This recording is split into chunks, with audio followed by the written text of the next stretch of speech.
Welcome to Midnight Whispers, the place where the cold breathes and the dark listens. Tonight we're bound for Alaska, land of endless snowfields, ghost towns under ice, and roads that end without warning. Up here, silence isn't empty, it's alive, waiting. The stories you're about to hear are true, drawn from legends, and whispered by those who swore they'd never tell. Subscribe now and tap the bell so the next time we drift into the cold, you're with us. Pull your blanket close, dim the lights, and let the first tale rise like a storm over the tundra. Story 1. Screams under the Aurora. I heard my brother, his voice crying for help from the sky. That was the moment everything changed. That was the moment I understood that the most terrifying things in life are not the ones that hunt us in darkness. They are the ones that wear familiar faces and call to us from places we cannot reach. My name is David. I am what you would call an ordinary person. I work in accounting. I have a mortgage. I spend my Thursday nights watching football and my weekends pretending to enjoy yard work. I am not someone who believes in the supernatural. I am not someone who tells ghost stories or thinks the world hides deep, horrifying secrets. But I was wrong about that. Everyone is wrong about that until the moment they are not. 2 years ago, my brother Michael disappeared in Fairbanks, Alaska. The police said he probably got lost on a hiking trail. They said Alaska takes careless people and keeps them. They said the wilderness is unforgiving and tourists die up there all the time. Freezing, falling, wandering lost until their bodies become part of the landscape. His body was never found. His case went cold within 3 months. My family eventually accepted that he was gone. That acceptance was all we had left. I could not accept it. I spent the better part of 18 months obsessing over the details. I read every report. I studied maps of the area where he vanished. I watched interviews with the search and rescue teams. I contacted the local police department so many times that Detective Morrison eventually stopped returning my calls. I became that person, the one with the notebook full of theories, the one who could not let go, the one nobody wanted to talk to at family dinners. My therapist said I was experiencing complicated grief. My ex-girlfriend said I was becoming obsessed. My mother said I was torturing myself. They were all right, but they were also all wrong. Because 3 weeks ago, I finally found something real. Something that changed everything. It started with a Reddit post. A user called Arctic Watcher had posted in a paranormal forum about a creepy phenomenon in Fairbanks that locals whispered about but rarely discussed with outsiders. Arctic Watcher claimed that between September and March, when the northern lights were most active, people had reported hearing human voices beneath the aurora. Voices that sounded like people they knew, people who were missing, people who had been gone for months or even years. Arctic Watcher wrote that he had heard his sister's voice during an aurora display in 2019. She had vanished while hiking near the Steese Highway in 2017. When he heard her voice that night beneath the green lights, she was calling his name. She was screaming. The post had 17 comments, most of them dismissive, most of them calling it creative fiction. But 3 comments caught my attention. They were from people who said they had heard it too. 3 people who swore the voices were real. 3 people who sounded genuinely terrified. The first thing I did was book a flight to Fairbanks. I told my boss I was taking personal time. I told my mother I was visiting old friends from college. I packed a bag, grabbed my camera equipment, and drove to the airport like a man possessed. The flight took 8 hours.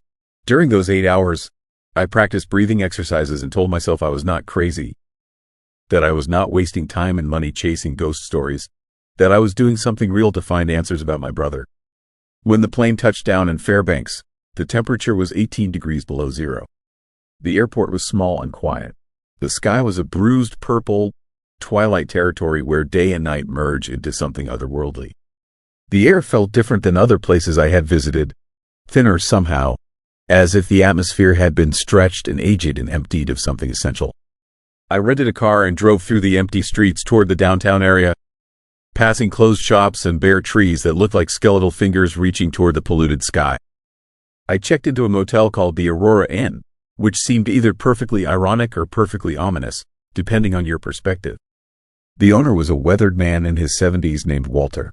He had the look of someone who had seen the worst that Alaska could offer and had learned to live peacefully with that knowledge.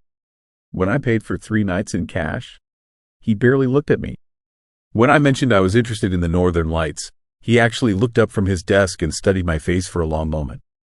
Then he said something that made my spine rigid. He said, "You hear any voices while you are here, you leave immediately. You understand me? You do not investigate. You do not try to communicate. You leave." I asked him what he meant. He refused to elaborate. He handed me a key and turned back to his television. I went to my room, and I spent the first night lying in a motel bed in the middle of Alaska, listening to the wind howl through the gaps in the walls, wondering if I was making a terrible mistake. The next day, I did something that in retrospect seems almost unforgivably naive. I went to the local library and started making phone calls. I had constructed a cover story. I told people I was a documentary filmmaker interested in Alaska folklore and unexplained phenomena. I said I was interested in local urban legends and supernatural stories. The first 3 calls yielded nothing, mostly confused silences and polite denials. But the 4th call was to a woman named Catherine who managed the visitor center.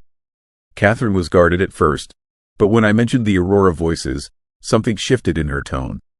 Her voice became quieter. She said she could meet me for coffee, but only if we met somewhere private. We arranged to meet at a small cafe on a side street away from the main downtown area. Catherine was in her mid-50s with gray threaded through dark hair and eyes that held the particular exhaustion of someone who carries terrible secrets. She ordered tea and held it with both hands as if it were the only warm thing left in the world. She told me that what I was looking for was real, but that it was also something I should stop looking for immediately. She told me that 17 people had gone missing in the Fairbanks area in the past 20 years under unusual circumstances. 17 people who are experienced outdoors people, not foolish tourists.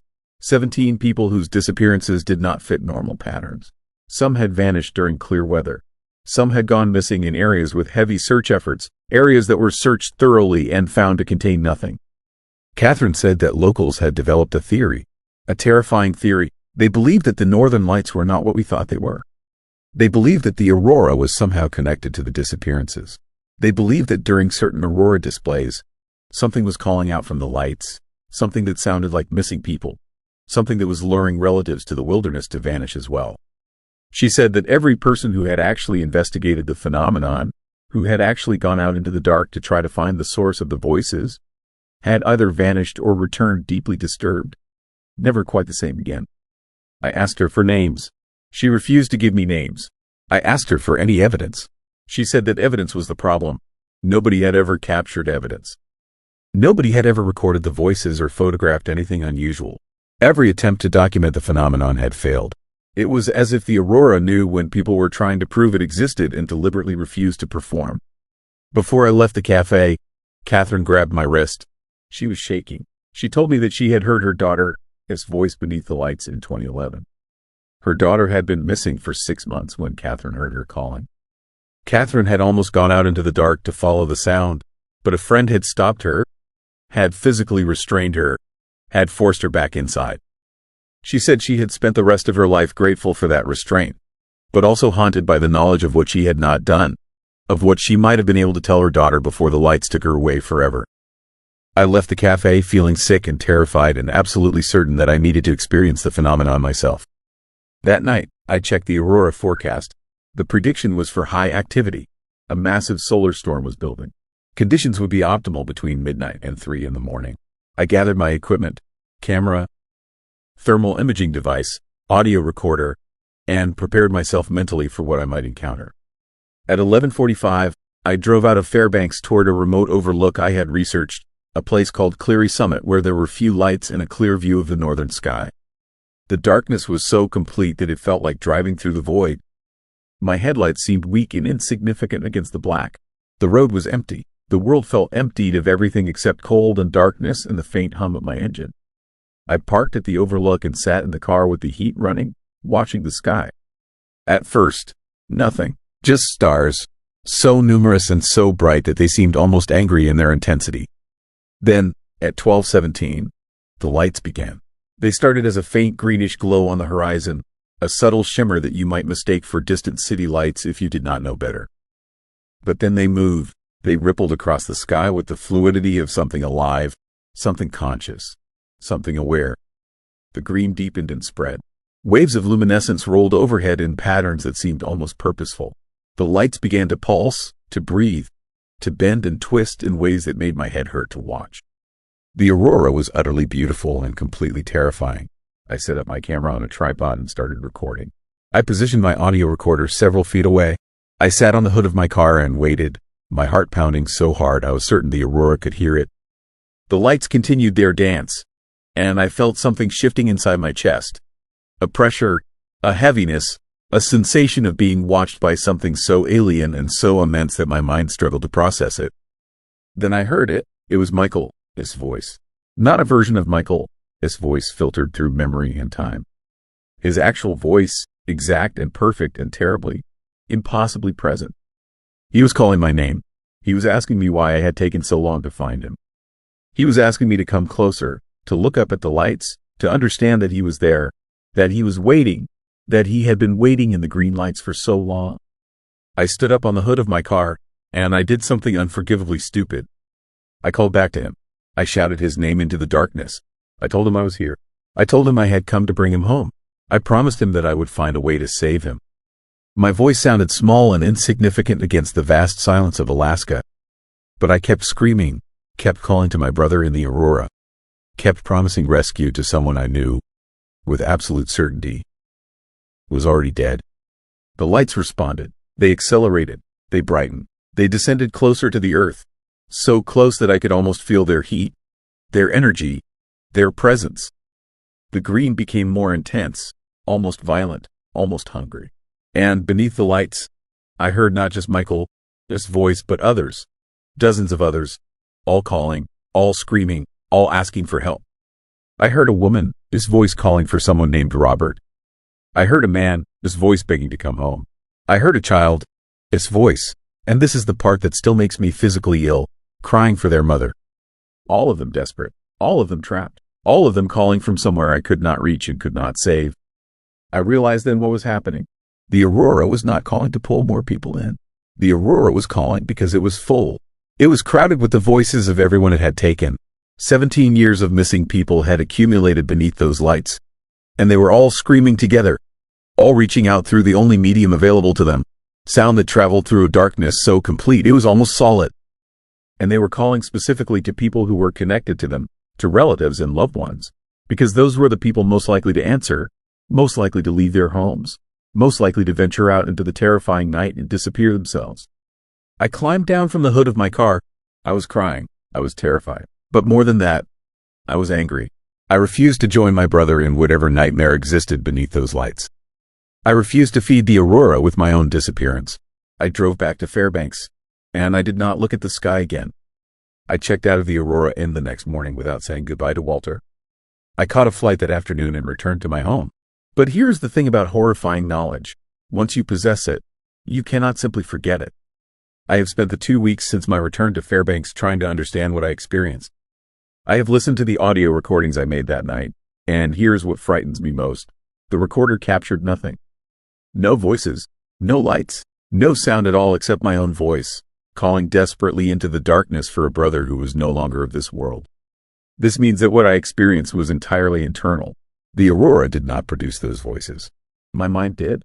Or, worse, something used my mind as an instrument, reaching in and pulling out the exact sounds needed to break my resistance, to lure me toward the dark, to add my voice to the screaming chorus beneath the northern lights.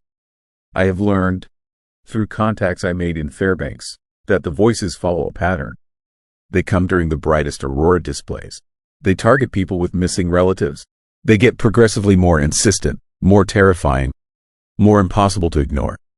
Catherine told me that there was a man 2 years ago who ignored the voices calling to him every night. By the third night, they had become so overwhelming that he shot himself in the head just to make them stop.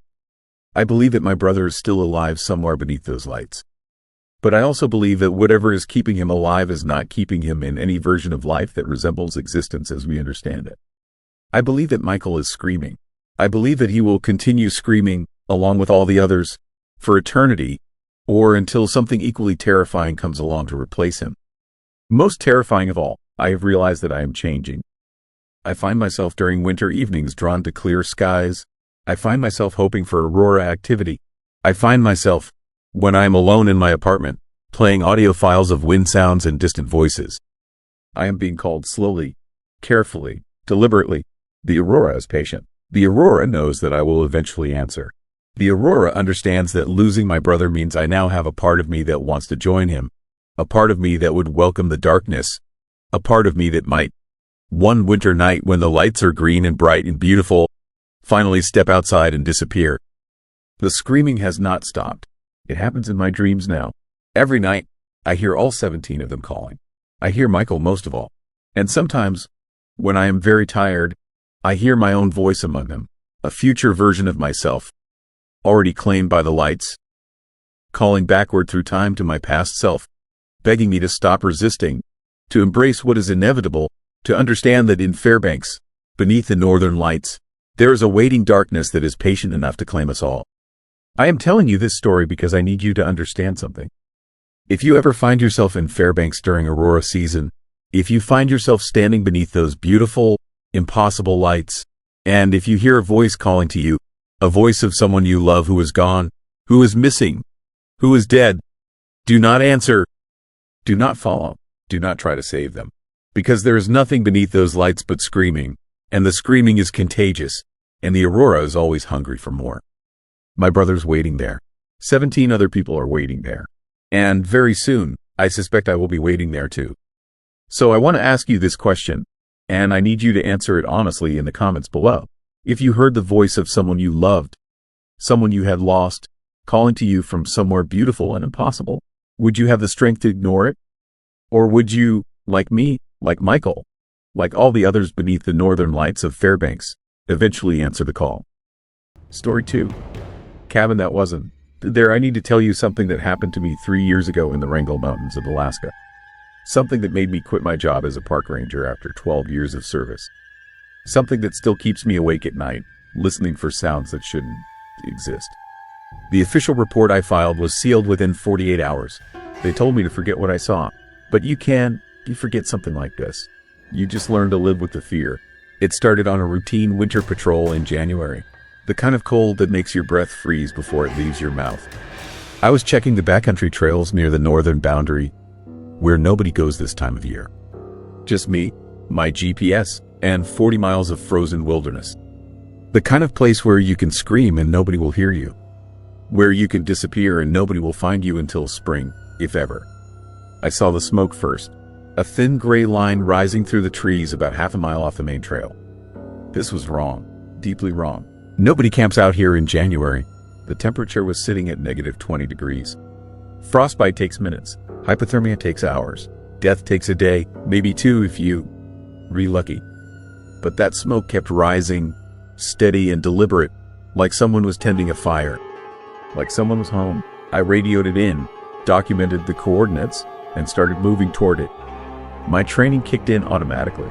Probably some lost hiker. Probably someone in trouble. Probably a rescue situation. I kept telling myself these things as I pushed through the snow, but something felt off. Something felt terribly, horribly wrong.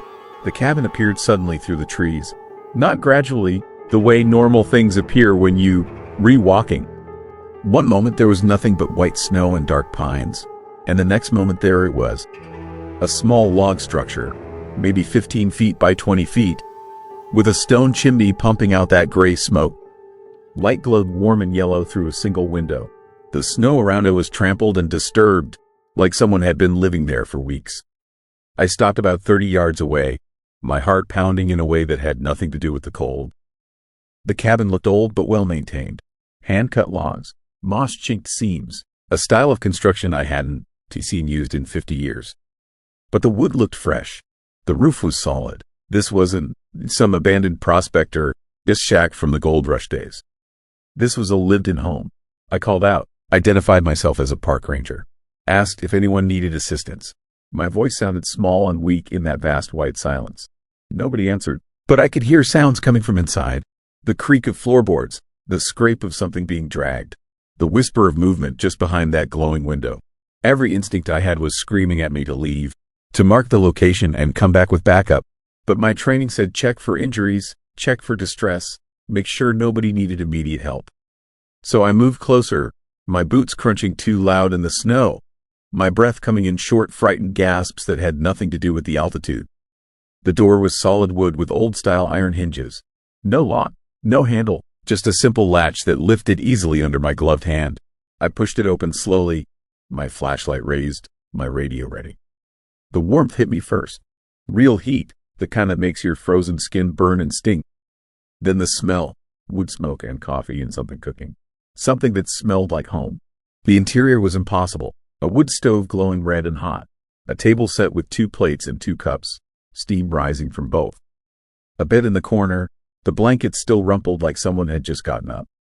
Books on a shelf. Clothes hanging on pegs. A life recently lived, recently paused, recently interrupted by my arrival. But nobody was there. The cabin was empty. Completely, utterly, impossibly empty. I checked every corner, behind the door, under the bed, even the small closet that held winter coats and old boots. Nothing. Nobody. But the coffee was still hot. The stove was still burning. The floor still creaked under my weight, settling in a way that suggested it had been creaking under other weight just moments before. I took photographs. Lots of them. The table, the stove, the books with their faded covers and strange handwritten notes in the margins.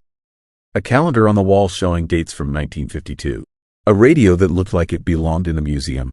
Everything documented, everything recorded, everything perfectly preserved in digital memory because I knew, even then, that nobody would believe me without proof. Then I saw the journal, a small leather-bound book sitting open on the table, next to one of those steaming coffee cups. The handwriting was shaky but readable. The last entry was dated today, January 17th, the exact day I was standing there, reading words that couldn't exist. The ranger is here. It said, he doesn't understand yet. None of them ever do. The mountain keeps what the mountain takes. We just echoes now, living in the spaces between heartbeats. Tell Sarah I'm sorry. Tell her I tried to come home. My hands were shaking as I photographed that page, as I photographed the signature at the bottom.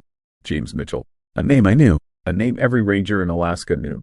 James Mitchell disappeared in these mountains in 1952, vanished during a winter patrol and never found. Declared dead after 5 years. A tragedy, a cautionary tale, a ghost story we told new recruits to make them respect the wilderness. But his handwriting was dated today. His coffee was still hot today.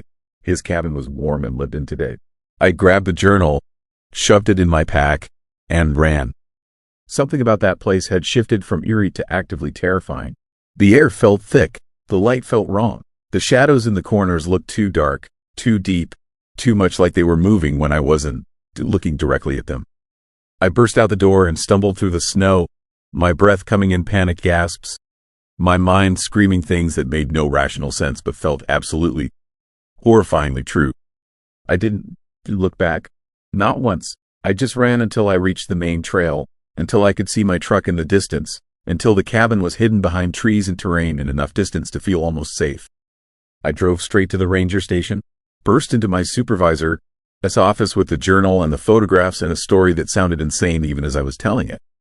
He listened, looked at the evidence, made some calls. Within an hour, 2 men in suits arrived from Anchorage. Federal, serious, the kind of men who smile and to explain. They took everything, the journal, my camera, my written report. They asked me questions for 6 hours. The same questions, different ways, testing for inconsistencies. Where exactly was the cabin? What exactly did I see? Who exactly did I tell? They made me sign papers. Non-disclosure agreements thick as phone books. Documents promising I would never speak about this to anyone, ever, under penalty of federal prosecution. Then they told me to take me back to the cabin, to show them exactly where it was. I didn't want to go. Everything in me was screaming not to go back to that place. But they insisted. They needed confirmation. They needed proof. They needed to see it with their own eyes. We hiked in at dawn the next morning. Me, the 2 suits, and 3 rangers for backup. We followed my GPS coordinates exactly. Walked the same path I'd taken the day before. My footprints were still visible in the snow, a clear trail leading directly to where the cabin should have been. But it wasn't there. Nothing was there. Just unmarked snow and undisturbed trees and that vast white silence that means you truly alone in the wilderness. We searched for hours. Grid pattern, expanding circles, every technique in the book.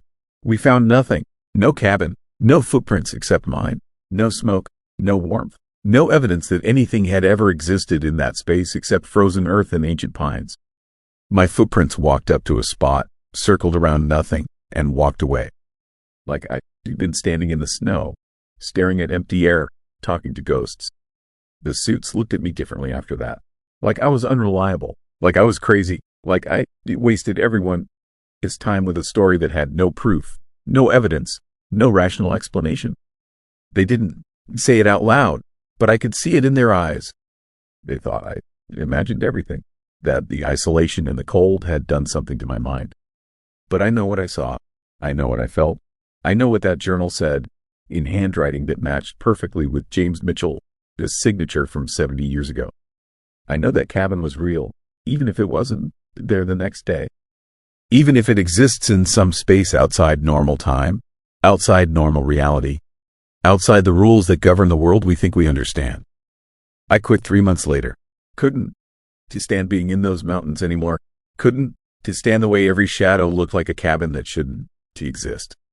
Couldn't to stand the terrifying certainty that I'd seen something real, something impossible, something that proved the Wrangell Mountains keep secrets we're not meant to understand. Sometimes I still think about James Mitchell, about whether he is still there, trapped in that cabin, living the same day over and over, watching rangers stumble across his impossible home only to have it vanish before anyone can confirm its existence. The mountain keeps what the mountain takes. We're just echoes now, living in the spaces between heartbeats. I moved to Arizona after that. Desert, flat, nothing but sand and sky, and nowhere for disturbing secrets to hide. But sometimes, late at night, I smell wood smoke and coffee. Sometimes I hear floorboards creaking. Sometimes I wake up convinced I'm back in that cabin, reading that journal, discovering that some disappearances are worse than death because the missing never really leave. They just get stuck, forever reaching toward home, forever trapped in moments that refuse to end. The official report is sealed. The evidence is gone. The cabin exists only in my memory and in the classified files of men who refuse to acknowledge what they can to explain. But I'm telling you now because you deserve to know. Because if you ever find yourself in the Wrangell Mountains in winter, and you see smoke rising through the trees where no smoke should be, turn around. Walk away. Don, to investigate. Don, to document. Don, to try to help. Some things are better left unfound. Some mysteries are better left unsolved. Some cabins are better left unvisited. No matter how warm they look, no matter how welcoming they seem, no matter how desperately you want to believe there is a rational explanation for the impossible things you receive. Because the mountain keeps what the mountain takes. And sometimes, if you unlucky enough, you will catch a glimpse of what it is keeping. You will see the ghosts living in the spaces between moments. You all walk into a place that shouldn't to exist and realize, too late, that you've crossed a boundary you can never uncross. I still have nightmares. I still wake up wondering if I left something behind in that cabin. Some part of myself that got caught in the same trap that holds James Mitchell. Some echo that is still there, still investigating, still trying to make sense of the senseless. The scariest part, I said, to what I saw, it is what I didn't see when I went back the next day. It is the absence. It is the proof that reality is thinner than we want to believe, more fragile than we can accept, more terrifying than we can imagine. So here is my question for you. If you found a warm cabin in the frozen wilderness, full of life but empty of people, with your name written in a journal dated today, would you walk inside? Or would you run? Tell me in the comments, because I need to know if I made the right choice. I need to know if anyone else would have done differently. I need to know if I'm the only one who sees that smoke rising through the trees, even here in the desert, even now, even after all this time. The cabin is waiting. It's always waiting. And someday, someone else will find it, will document it, will file a report that gets sealed within 48 hours, and the cycle will continue. Forever, like echoes, like ghosts, like the terrifying certainty that some places exist outside the rules we use to understand reality. The mountain keeps what the mountain takes. Remember that. Remember me. And if you ever see that smoke rising through the trees, for the love of everything you hold dear, walk the other way. Story 3. Night Crawlers of Seward. I watched the footage exactly 7 times before I deleted it forever. 7 times I played back the most terrifying 3 minutes and 42 seconds of my life, and each viewing made my skin crawl worse than the last. By the 7th time, I was shaking so badly I could barely hold my phone steady enough to delete the file. But I had to delete it, because once I understood what I was looking at, I realized that keeping that video might actually be dangerous. My name is David Marlowe, and I own a fishing charter business in Seward, Alaska. I've lived here for 23 years. I know this town, these docks, these waters like I know my own reflection. Nothing surprises me anymore, or at least that is what I thought before that horrible night in late October. I deinstalled security cameras around my dock about 2 months prior.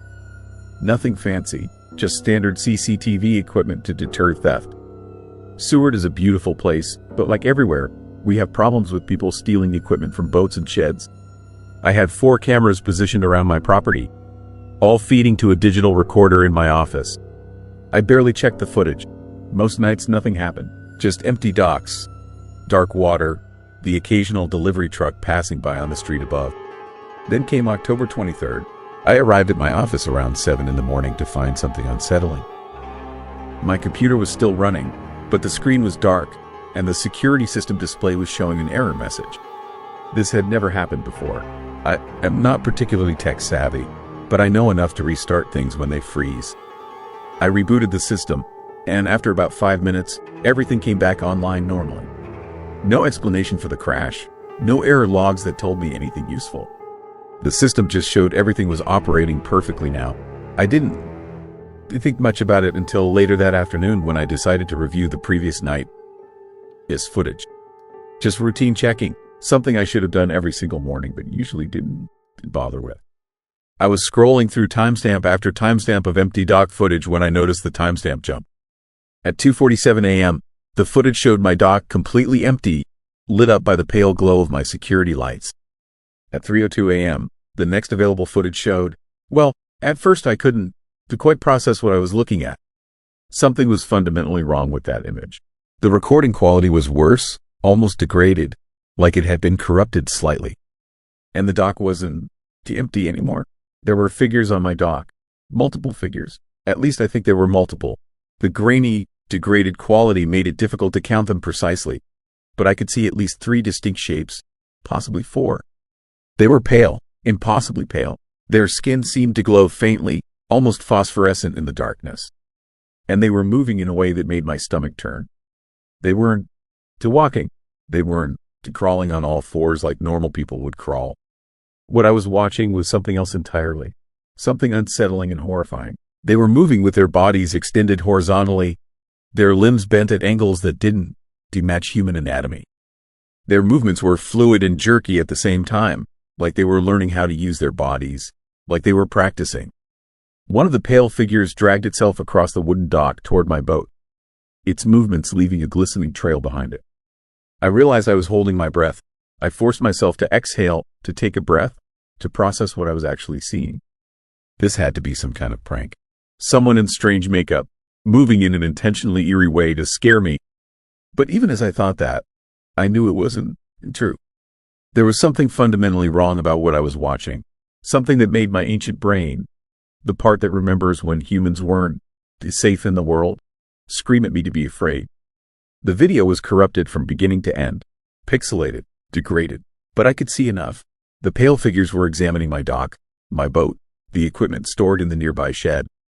They moved with terrible purpose, their thin arms reaching out to touch things, their movements methodical and alien. The footage lasted approximately 45 seconds before it ended abruptly and jumped forward to 3:52 a.m., showing an empty dock once again. The figures were gone. My first instinct was to laugh, to dismiss it as some technical glitch, some camera malfunction that was somehow creating false imagery, combining artifacts and shadows into shapes that looked almost human. But I couldn't laugh. My mouth had gone completely dry, and my hands were shaking. I called the police. Officer Ben Richardson arrived at my office about 45 minutes later. Ben and I know each other. We shared beers at the local bar on Friday nights. He is a solid cop, practical, no nonsense. I showed him the footage on my computer screen, rewinding it to the exact timestamp where the strange figures appeared. Ben leaned forward, squinting at the monitor, his forehead wrinkling as he watched the pale shapes move across my dock. He watched the whole segment without saying anything. When it ended, he sat back in his chair and rubbed his face. "That is corrupted video," he said finally. "See how pixelated it is? That is digital degradation. Could be a camera malfunction. Could be something with the recorder. I know it. It's corrupted," I told him. "But look at what is in it. Those are people, Ben. Something on my dock. Could be anything," he said, but his voice had lost some of its certainty. Could be artifacts, shadows combining in weird ways. The human brain is really good at seeing what it expects to see. See those shapes? You retelling yourself they read people because your brain is pattern matching. But I could tell he wasn't convinced of his own explanation. He asked me to email him the video file so he could take it to the station and examine it more closely. I did, and he left, promising to call me if they found anything. He never called. 3 days passed. I didn't sleep much. I kept thinking about that terrible video. Those pale crawling shapes. The way they move like something between human and insect. Something that didn't belong in any category I understood. I started checking my dock obsessively during daylight hours, looking for evidence of the intrusion. There was nothing. No strange marks, no disturbed equipment, no explanation. Finally, I called Ben back. The file corrupted, he said immediately when he heard my voice. After the first time we tried to copy it to our system, the video data degraded further. We tried opening it again and got nothing but corrupted files. It's like the data itself was unstable, like it couldn't survive being transferred. I felt something cold slide down my spine. That doesn't make sense. No, Ben agreed. It doesn't. David, I'm going to be honest with you. I've never seen anything like this. My lieutenant thinks your camera equipment is defective, and we're going to recommend you replace it. That is the official position. But between you and me, something about this bothers me.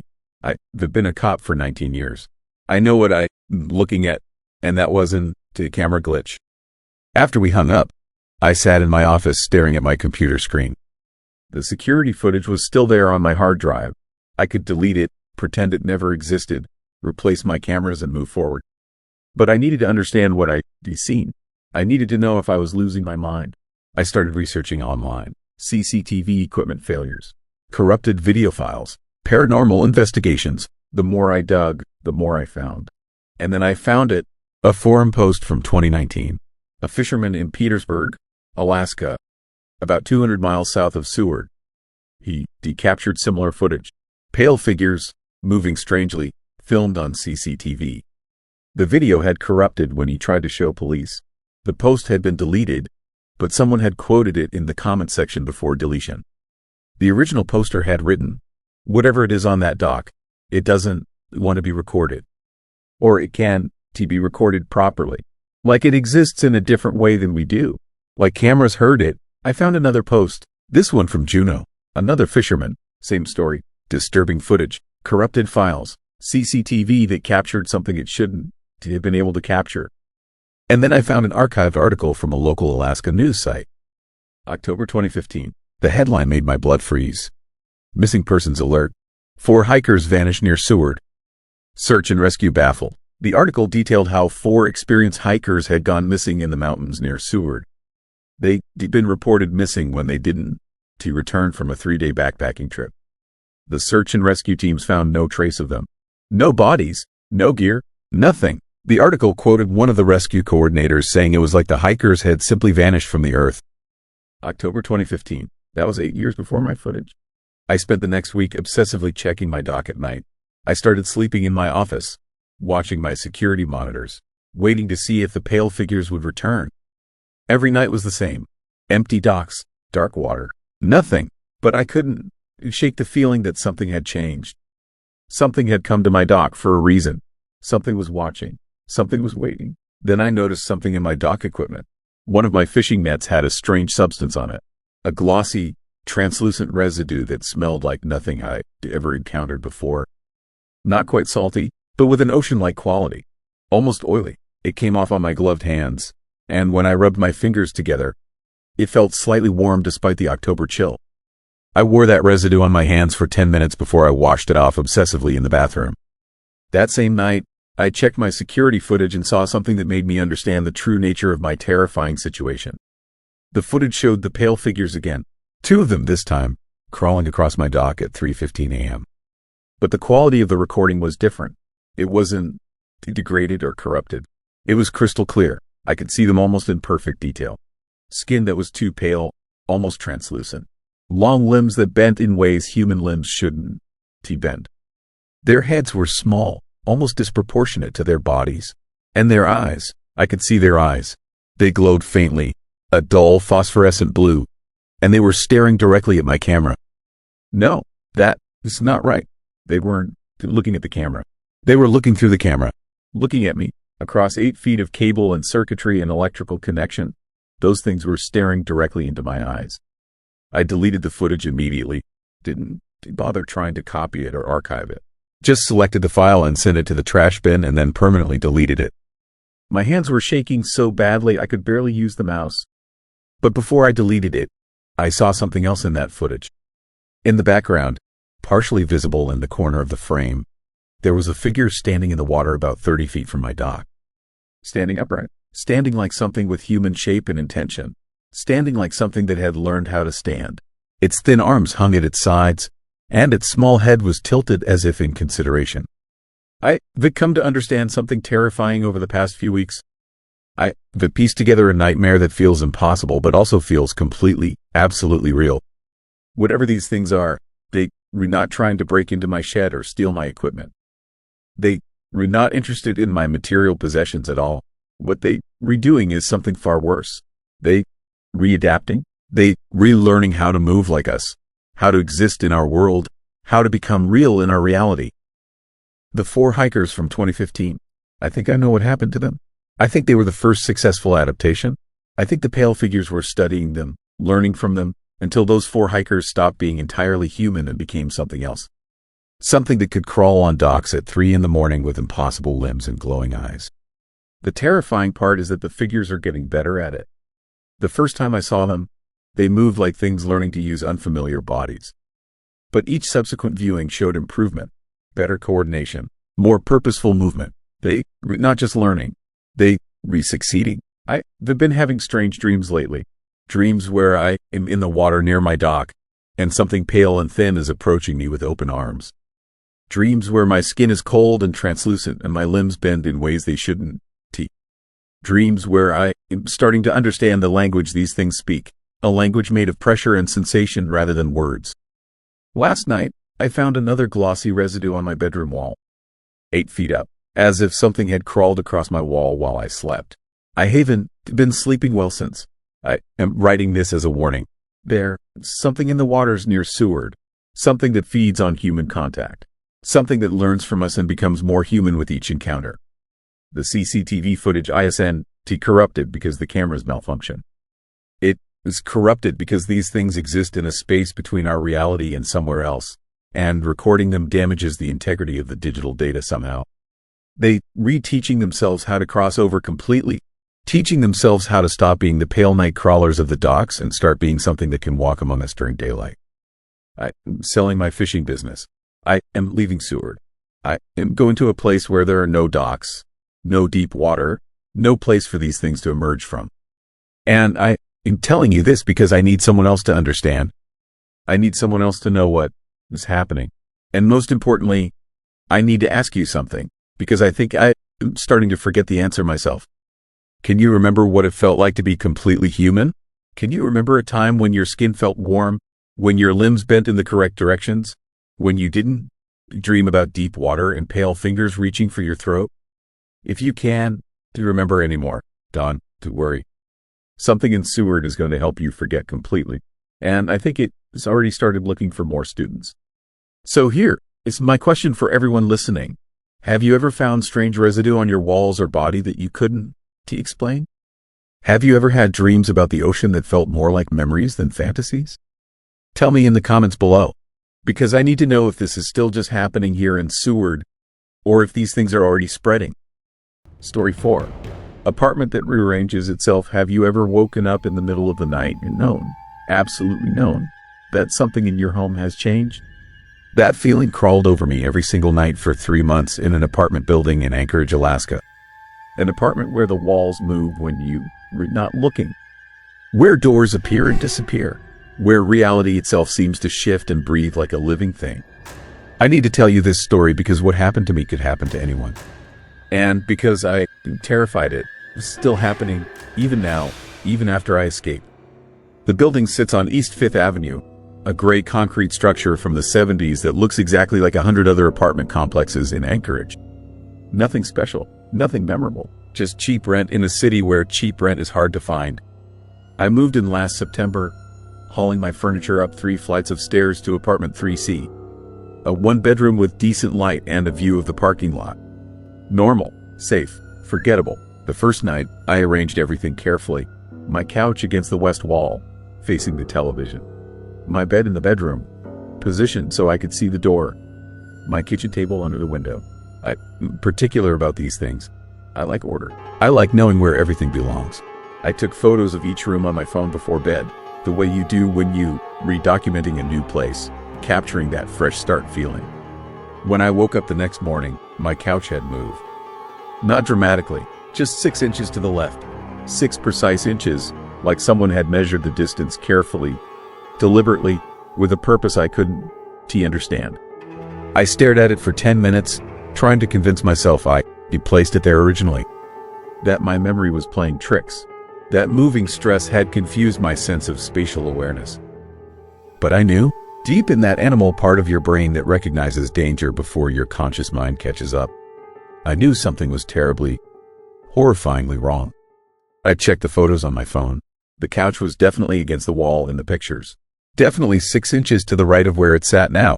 No question, no doubt, no rational explanation except that something had moved my furniture while I slept. The creepy part wasn't the movement itself. It was the silence, the absolute, perfect silence that must have existed while something rearranged my living room. I am a light sleeper. I wake up when cars pass outside, when neighbors walk by in the hallway, when the building settles and creaks.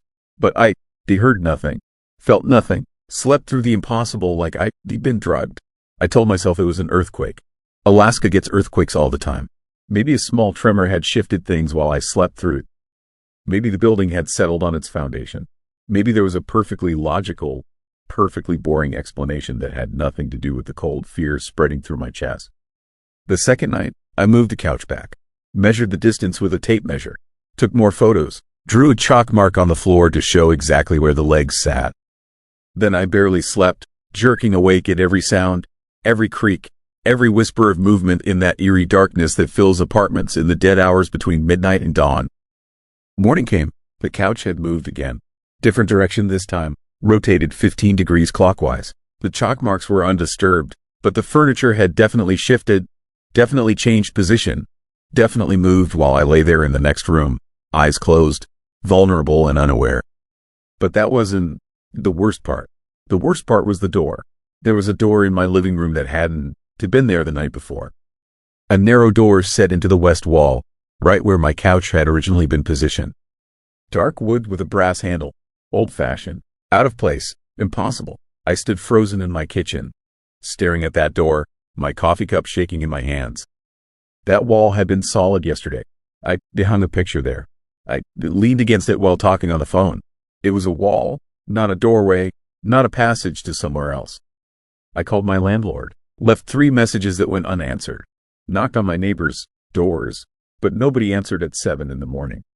The building felt empty around me, too quiet, too still, like I was the only living thing in a structure that had other plans, other purposes, other intentions that had nothing to do with providing shelter. The scary thing about true horror is how it makes you doubt your own mind. How it makes you question whether you remembering things correctly, whether you seeing things accurately, whether you losing your grip on the basic facts of reality. I spent that entire day photographing every wall, every corner, every surface in my apartment. Documenting everything, creating a record, building evidence against my own creeping certainty that I was going insane. That night, I didn't sleep.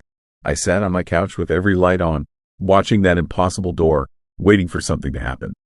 Waiting for an explanation. Waiting for reality to snap back into its proper shape and make sense again. At 3:17 in the morning, I heard it. A sound like fabric tearing, like reality splitting at the seams. The air shimmered around that door. Heat waves visible even though my apartment was cold. And then, slowly, deliberately, the door began to fade. Not opening, not moving, just fading, growing transparent, growing dim, growing less real with each passing second until it was gone completely and the wall was solid again. But my couch had moved, shifted another foot to the left, rotated another 20 degrees, changed position while I was staring right at it, my eyes open, my attention focused. my mind screaming that this couldn't be happening. This wasn't possible. This violated every law of physics and reason and sanity I ever believed in. I ran to the bedroom. The layout had changed. My bed was against a different wall. The closet door was on the opposite side of the room. The window looked out on a brick wall instead of the parking lot. Everything familiar had become strange. Everything safe had become threatening. Everything normal had become a nightmare I couldn't wake up from. I grabbed my phone and pulled up the photos from earlier, compared them to what I was seeing now. The rooms had completely rearranged themselves. Walls had moved. Doors had relocated. The entire apartment had shifted like a puzzle box being twisted by invisible hands, restructuring itself according to rules I couldn't understand and geometry that made no sense. The terror that gripped me then was primal, absolute, the kind of fear that empties your mind of everything except the desperate need to escape. I threw clothes in a bag and ran for the front door. But when I opened it, I wasn't looking at the hallway. I was looking at my kitchen. The door had led me in a circle, back into my own apartment, trapping me inside this shifting maze. I tried the windows. They opened onto different views each time. Sometimes the parking lot, sometimes that brick wall, sometimes nothing but darkness so complete it felt like looking into the void between stars. The apartment was reorganizing itself around me, changing faster now, walls sliding past each other with that terrible tearing sound, doors appearing and vanishing, rooms switching positions like cards being shuffled by something vast and patient and utterly inhuman. I spent that night curled in what had been my bedroom but was now some kind of narrow hallway, watching the walls breathe and shift, feeling the building remake itself with me trapped inside like an insect in a collapsing hive. Every time I closed my eyes, the sounds intensified. That fabric tearing noise, that sliding whisper of walls moving through space, that deep vibration that suggested something enormous was waking up around me. Dawn came eventually. The shifting stopped. The apartment settled into a new configuration that made a mockery of architectural logic. Rooms connected wrong. Doors led nowhere. Windows showed views that couldn't exist from a third-floor apartment. But it was stable, temporarily, until the next night brought another terrifying transformation. I tried to leave. Every day I tried. But the front door was unreliable. Sometimes it opened on the hallway. Sometimes on other apartments. Sometimes on that absolute darkness that felt hungry and aware. I learned to time my attempts, to watch for patterns, to map the changes and look for opportunities to escape this nightmare. Other tenants existed. I saw evidence of them, heard footsteps above me, heard voices through walls that kept moving. But I never saw another person. Never found anyone to confirm that this was real, that this was happening, that I wasn't having some elaborate psychotic break triggered by the stress of moving to a new city. The apartment building was digesting me. That's what it felt like. Like I had been swallowed by something that looked like a building but was actually alive, actually aware, actually feeding on the fear and confusion of people who made the mistake of signing a lease and moving into its shifting interior. I found things in the walls sometimes, personal items, photographs of people I didn't recognize, keys to cars that probably didn't exist anymore, a child, this toy from the 1980s, a wedding ring with an inscription too worn to read, evidence of other tenants, other victims, other people who woken up one morning to find their furniture moved and their reality fractured. The disturbing truth settled over me slowly. This building had been doing this for decades, trapping people, rearranging their lives, feeding on something, some energy or essence or sanity that leaked out of us as we struggled to understand what was happening. We were fuel, we were food, we were resources being slowly consumed by architecture that refused to stay fixed. On the 17th night, I found the center, a room that appeared suddenly where my living room had been, empty except for a spiral pattern carved into the floor, stone instead of carpet, cold instead of warm, old in a way that suggested this had existed long before the building was constructed around it. This was the heart, the source, the reason everything else shifted and changed and reorganized itself in impossible ways. Standing in that room felt like standing at the edge of an abyss. Like reality was thinner there. Like I could sense the vast machinery of whatever this place really was, grinding away beneath the surface, using the building as camouflage, using apartments as traps, using tenants as something I didn't want to understand. I ran from that room. Ran through shifting hallways and appearing doors and vanishing walls. Ran until I found a window that showed the parking lot in daylight. Smashed it with a chair. Cut myself on the glass as I climbed through. Fell 10 feet onto frozen pavement because the apartment had been on the 3rd floor, but now it was on the 2nd, or the 4th, or some level that existed between floors in spaces that shouldn't be possible. I don't remember getting to my car. Don't remember driving away. My next clear memory is waking up in a motel room 40 miles outside Anchorage, shaking so hard my teeth chattered, looking at photos on my phone that showed an apartment that changed configuration in every single picture, rooms that couldn't connect the way they appeared to connect, impossible architecture captured in digital proof that nobody would ever believe. I never went back, never retrieved my furniture, never contacted my landlord. Just disappeared the way people disappear sometimes, leaving behind a lease and a deposit and all my belongings because those things mattered less than staying away from that building, that trap, that hungry thing wearing the shape of affordable housing. But I still see it in my nightmares. Still wake up checking that my bedroom hasn't rearranged itself while I slept. Still flinch at every creaking sound, every settling board, every shadow that seems to shift when I'm not looking directly at it. The terror has followed me. The knowledge that reality is thinner than we want to believe, that buildings can be alive, that some places exist to consume us slowly, room by room, wall by wall, until there's nothing left but another photograph and another wall, proof that another person made the mistake of signing a lease without asking why the rent was so cheap. The building still stands, still rents apartments, still traps tenants in its shifting maze. They checked online, read reviews, found complaints about furniture being moved, about rooms feeling different, about that unsettling sense that something is wrong, but you can't quite identify what. And every time I read those words, I want to scream, want to warn them, want to tell them to get out before they end up like me, scarred and haunted and forever checking that their walls stay where walls belong. So here, it's my question for you, the one that keeps me awake in the small hours. If you woke up tomorrow and your furniture had moved, just a little bit, just enough to notice, would you stay? Would you tell yourself it was nothing? Or would you run before the building showed you what it really was?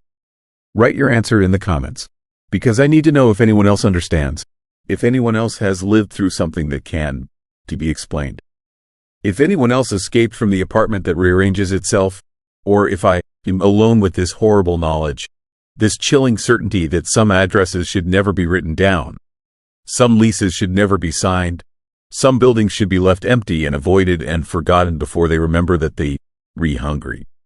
The walls are always watching, always waiting, always ready to shift and change and trap the next person foolish enough to think that affordable rent doesn't come with a price too terrifying to pay. Story 5. Last transmission from Flattop Mountain. I found the radio transmission 3 months after my brother disappeared, and what I heard on that recording changed my understanding of fear forever.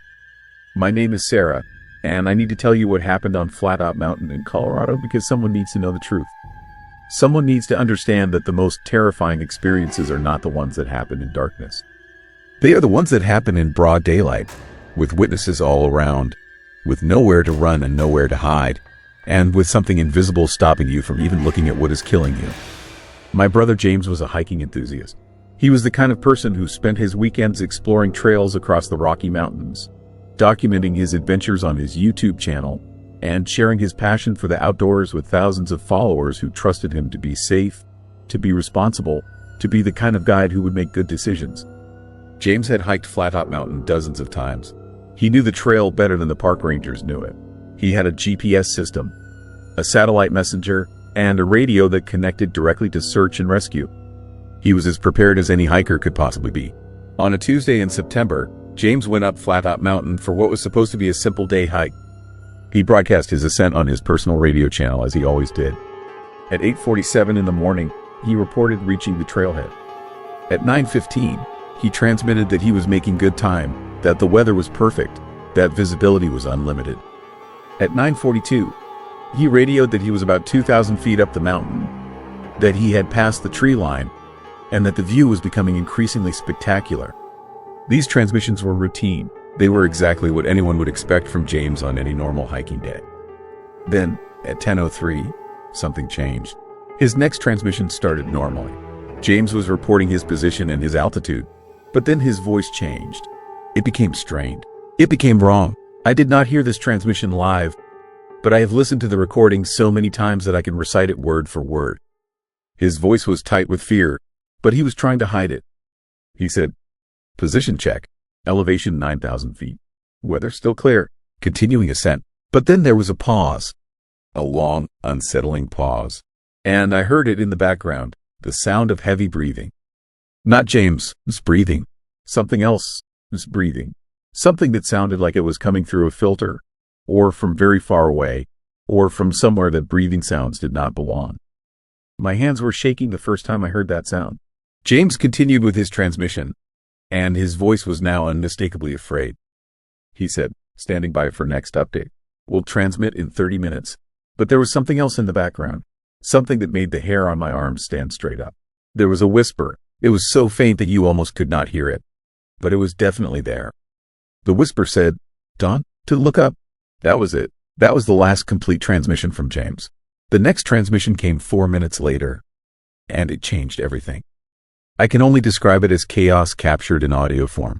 There was the sound of James, his radio clattering against rock, the microphone becoming partially covered by something. James, his breathing becoming rapid and panicked. He was saying something, but his words were garbled, overlapping with that other breathing, overlapping with that whispering voice that kept repeating the same phrase. "Don, to look up. Don, to look up. Don, to look up." Then James, his voice cut through the static. He screamed, not a shout, not an exclamation, a genuine, primal scream of terror so pure and so authentic that my body went into shock the first time I heard it. He screamed, and he said, "Help me. Someone help. I can t." And then the transmission ended. Not faded. Ended abruptly, as if someone had switched off his radio, or crushed it, or thrown it off the mountain. That was 73 minutes before the search and rescue team found him. Or found what was left of him. When the rescue team reached James' last known position, they found his backpack. They found his hiking boots. They found his radio, shattered into pieces, lying on a flat section of rock near the summit. But they did not find James. The area was completely exposed. There was nowhere for a person to hide. The mountain faces dropped sharply on 3 sides, creating a kind of natural arena with only one way down. Search and rescue knew that James could not have simply walked away. He was on a plateau at 10,800 feet with a 100-foot drop on every side except the trail he came up. He could not have jumped. The rocks below would have left a body that search teams would have found within hours.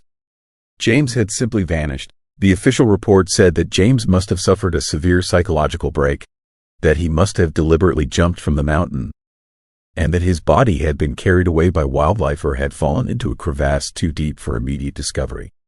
The investigators concluded that the whisper I heard on the transmission was probably interference on the radio frequency.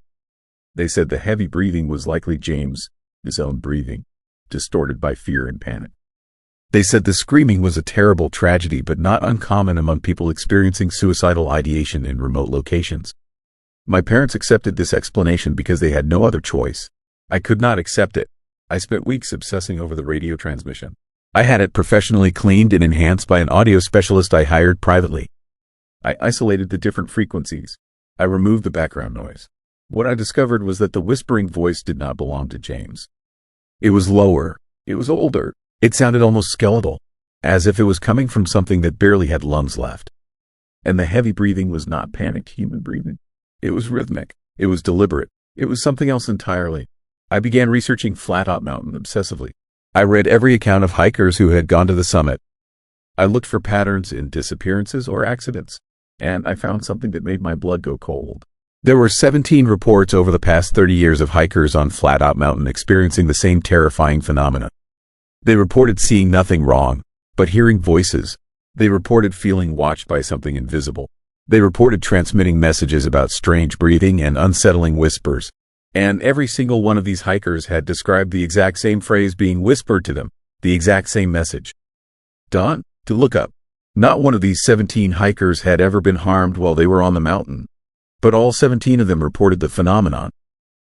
And then, 6 months later, each one of those hikers had experienced a catastrophic psychological crisis. 7 of them had committed suicide.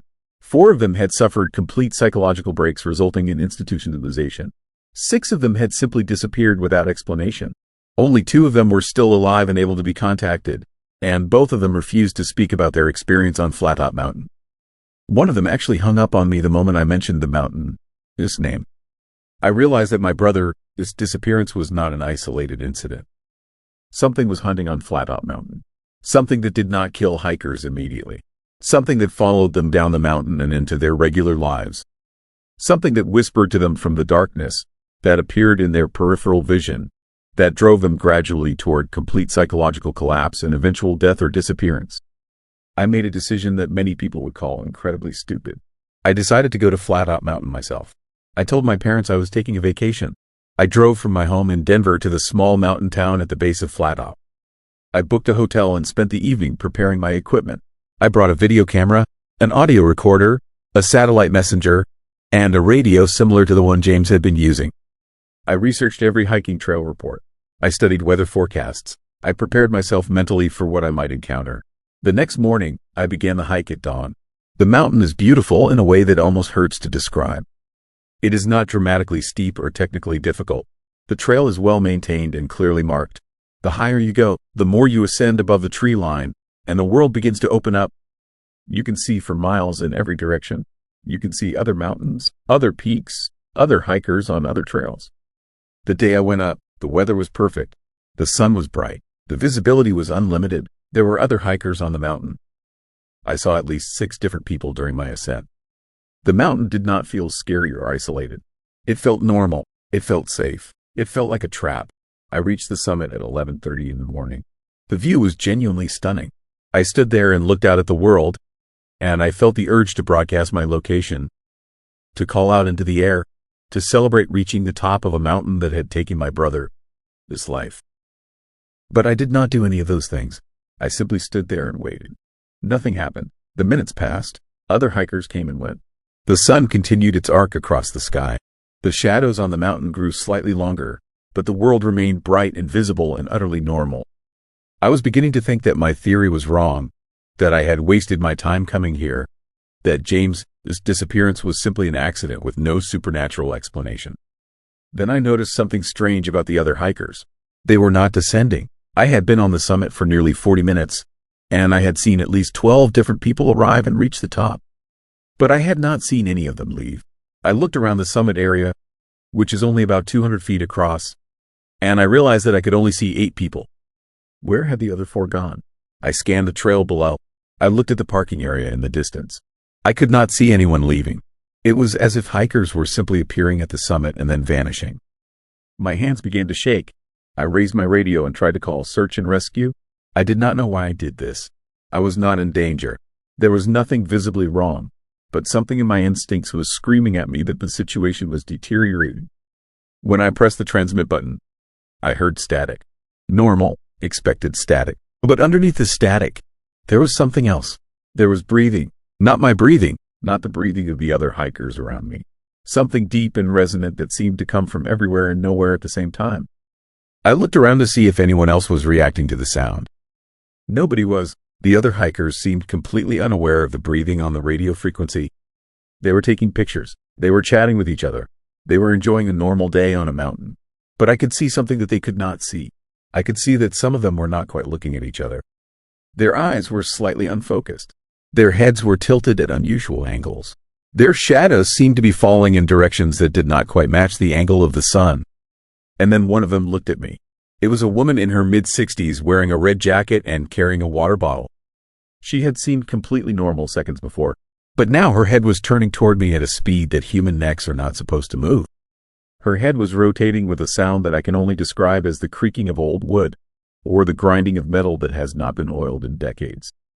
Her mouth was opening, and she was not smiling, and she was saying something in a voice that did not sound like a human voice at all. She said, "Done, to look up." I looked down immediately. I do not know why I obeyed. I do not understand what motivated me to follow that instruction, but the moment I lowered my eyes from the sky, I felt something above me. I felt it the way you feel when someone is standing behind you in a dark room. I felt a presence. I felt attention focused on me from above. The air pressure changed. The temperature dropped 20 degrees in an instant, and I heard the breathing again, that heavy, rhythmic, impossible breathing, coming from directly overhead. I kept my eyes down. Every instinct I possessed screamed at me to look up. Every fiber of my being wanted to understand what was above me, what was casting that terrible shadow. What was breathing that terrible breath? But I remembered the phrase. I remembered what I had heard on my brother's transmission. I did not look up. I kept my head down, and I started to walk. I walked away from the summit. I walked back down the trail with my eyes fixed on the ground directly in front of my feet. I could hear the breathing following me. I could feel it behind me.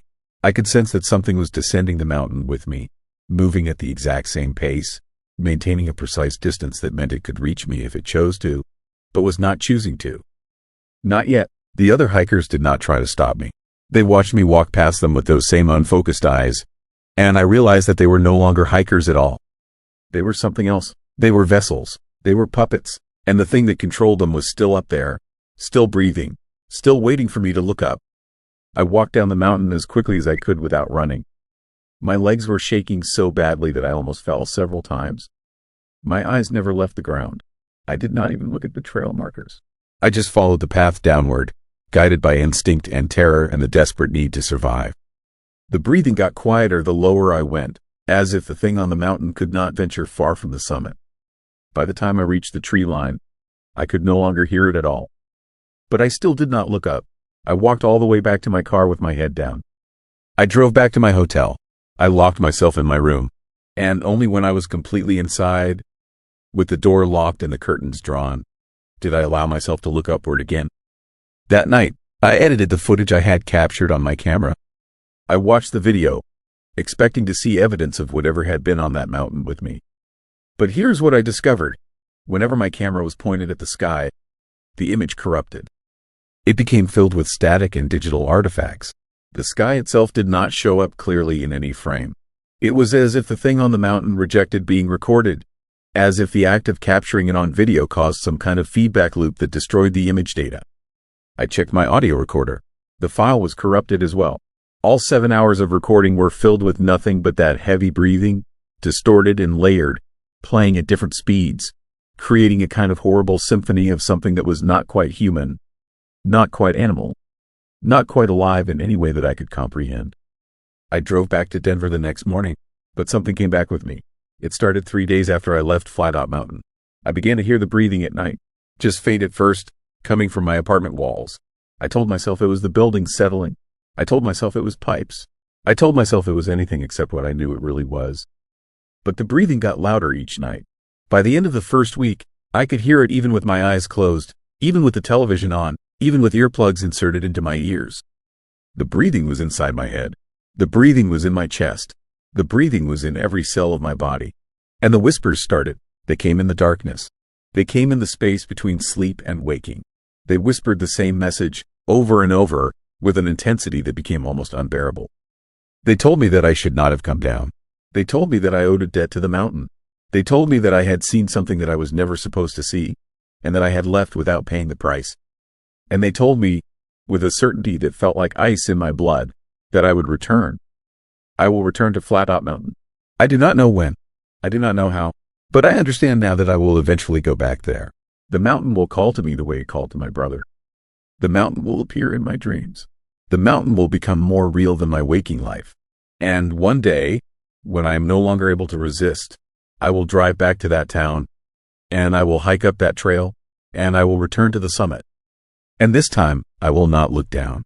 This time, I will do what the breathing thing on that mountain has wanted all along.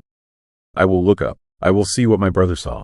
I will understand what the 17 other hikers understood before the knowledge drove him mad or drove him to death. I have started researching Flat Mountain, its history obsessively. I have learned that the mountain is sacred to Native American tribes in the region. I have learned that indigenous peoples have stories about spirits that live on high places, about beings that test the courage of humans, about entities that demand to be seen and acknowledged. I have learned that there are dozens of mountains around the world with similar patterns of disappearances, similar reports of that same chilling command, similar accounts of people who cannot resist eventually returning. The most terrifying part of all this is not what I experienced on the mountain. It is the understanding that I am not alone. There are hundreds of people right now experiencing exactly what I'm experiencing. People who have been to these mountains and heard the voices and felt the presence.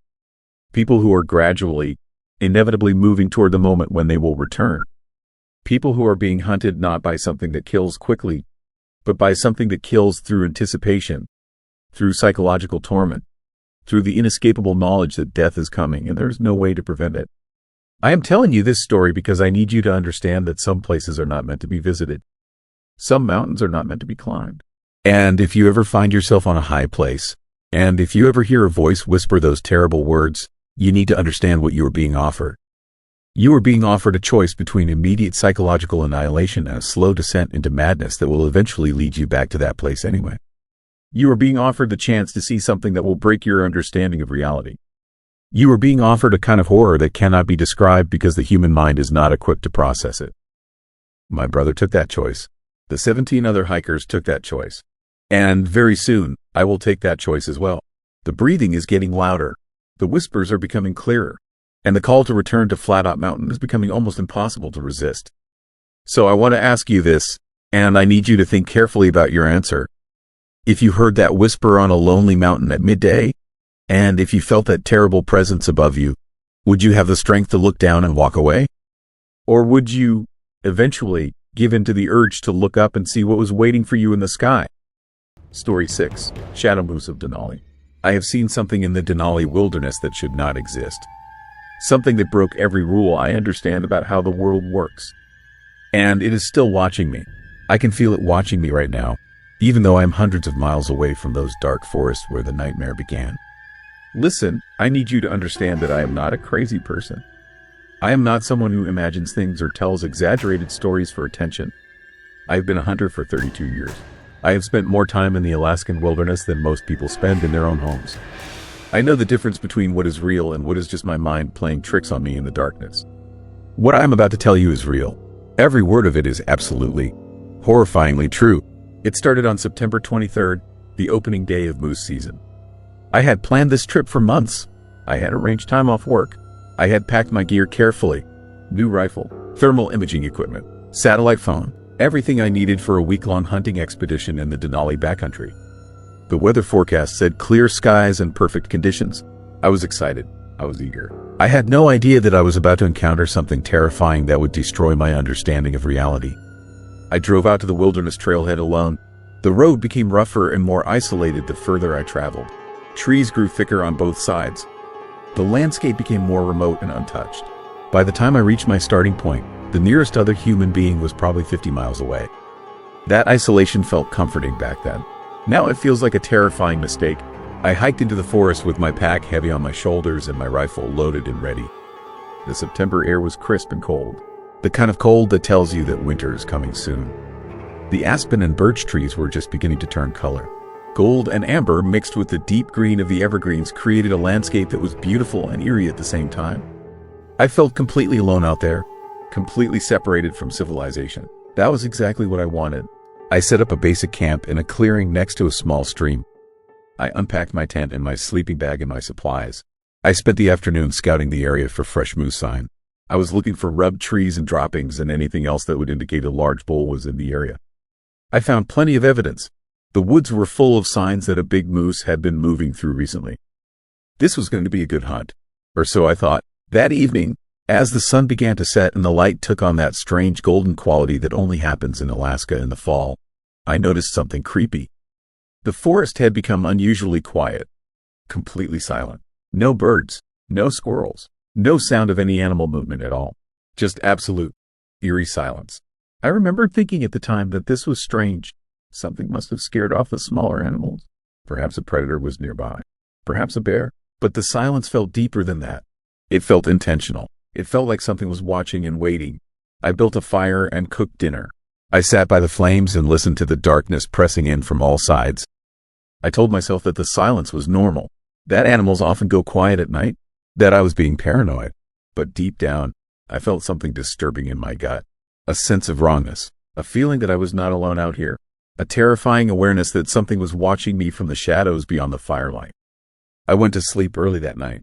I was exhausted from the long drive and the day of hiking and scouting. I sealed myself inside my tent and tried to ignore the mounting sense of dread that was creeping up my spine. But I could not sleep. I lay in my sleeping bag in the darkness and listened to every sound. Every creak, every rustle, every movement in the forest around me. Around 2 a.m, I heard it, a sound like nothing I had ever heard before. It was massive, deep, the unmistakable sound of a very large animal moving through the forest. Not a bear, not a regular moose. Something enormous. Something that was pushing through the dense trees like they were nothing. The sound was horrifying and terrifying and completely unnatural. The animal was moving with a deliberate, purposeful stride, moving closer to my camp. I grabbed my rifle and my flashlight. My hands were shaking. My heart was pounding in my chest so hard I thought it might burst. I stepped outside the tent and pointed my flashlight in the direction of the sound. The beam caught something massive moving between the trees about 100 yards away. It was a moose, enormous, the largest moose I had ever seen. It had to be the size of a bus, 12 feet tall at least, possibly more, but there was something wrong with it, something deeply, fundamentally wrong. Its eyes. The moose had eyes that glowed with a bright, unsettling white light. Not reflected light, not the normal eye shine that animals have when light hits their eyes. These eyes were producing their own light. A cold, chilling white glow that seemed to radiate from within. The glow illuminated the surrounding trees and cast everything in a stark, horrifying illumination. The creepy glow made the forest look like a nightmare, like a place that existed outside normal reality. I stood there frozen, unable to move, unable to think. The terrifying creature turned its massive head and looked directly at me. The white eyes fixed on my position. Even from 100 yards away, I could feel the weight of its attention. I could feel something alien and dangerous and utterly unknowable pressing against my consciousness. Then, without a sound, the shadow moose turned and walked away. It moved back into the deeper forest with that same deliberate stride. Within seconds, it had disappeared completely into the darkness. But I could still hear it moving deeper and deeper into the wilderness, moving away from my camp. I did not sleep that night. I sat by my fire with my rifle across my lap and waited for dawn. I kept expecting the creature to return. I kept expecting to see those glowing white eyes materializing from the darkness. But nothing happened. The horrifying silence returned. By the time the sun rose, I had convinced myself that the entire experience had been a nightmare. A vivid, terrifying dream brought on by isolation and exhaustion and the power of suggestion. But I was wrong. It was not a dream. And that was only the beginning. The next day, I hiked deeper into the wilderness. I was determined to find the creature and hunt it down. I told myself that it had just been an unusual moose. Perhaps a genetic mutation. Perhaps something that produced bioluminescence like some deep-sea fish do. There had to be a rational explanation. There had to be something that made sense. I followed tracks through the forest. Large hoof prints that indicated an enormous animal had passed this way.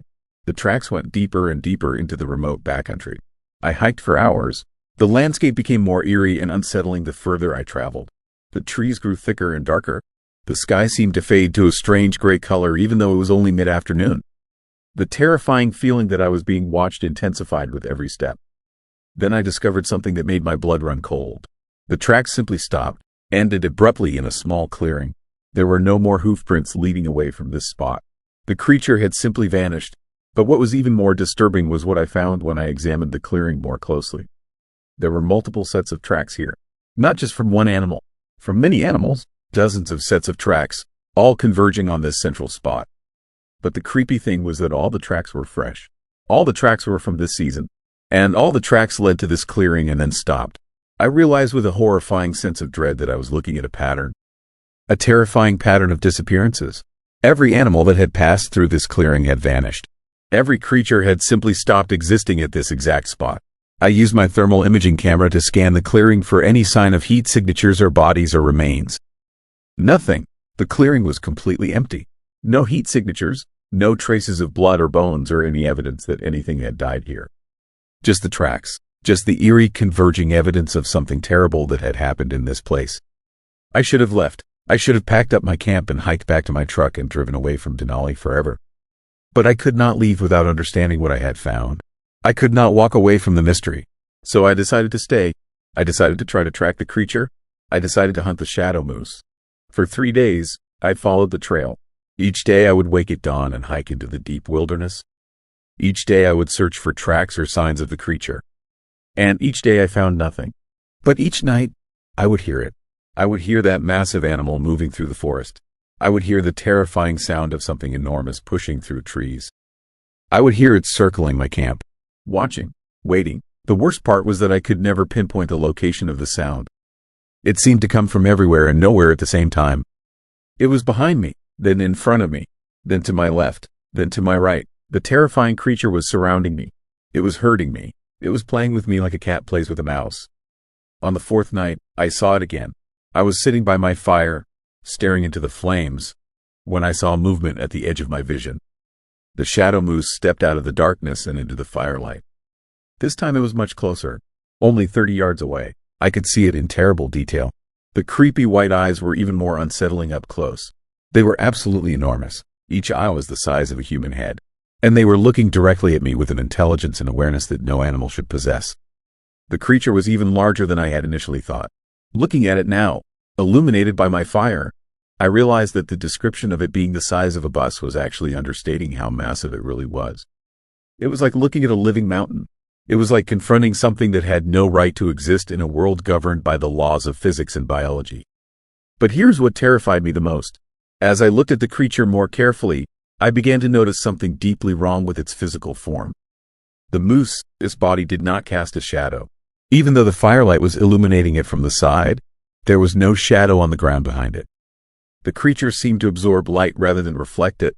Its hide appeared to be made of something like dark smoke or shadow given physical form. It was not quite solid.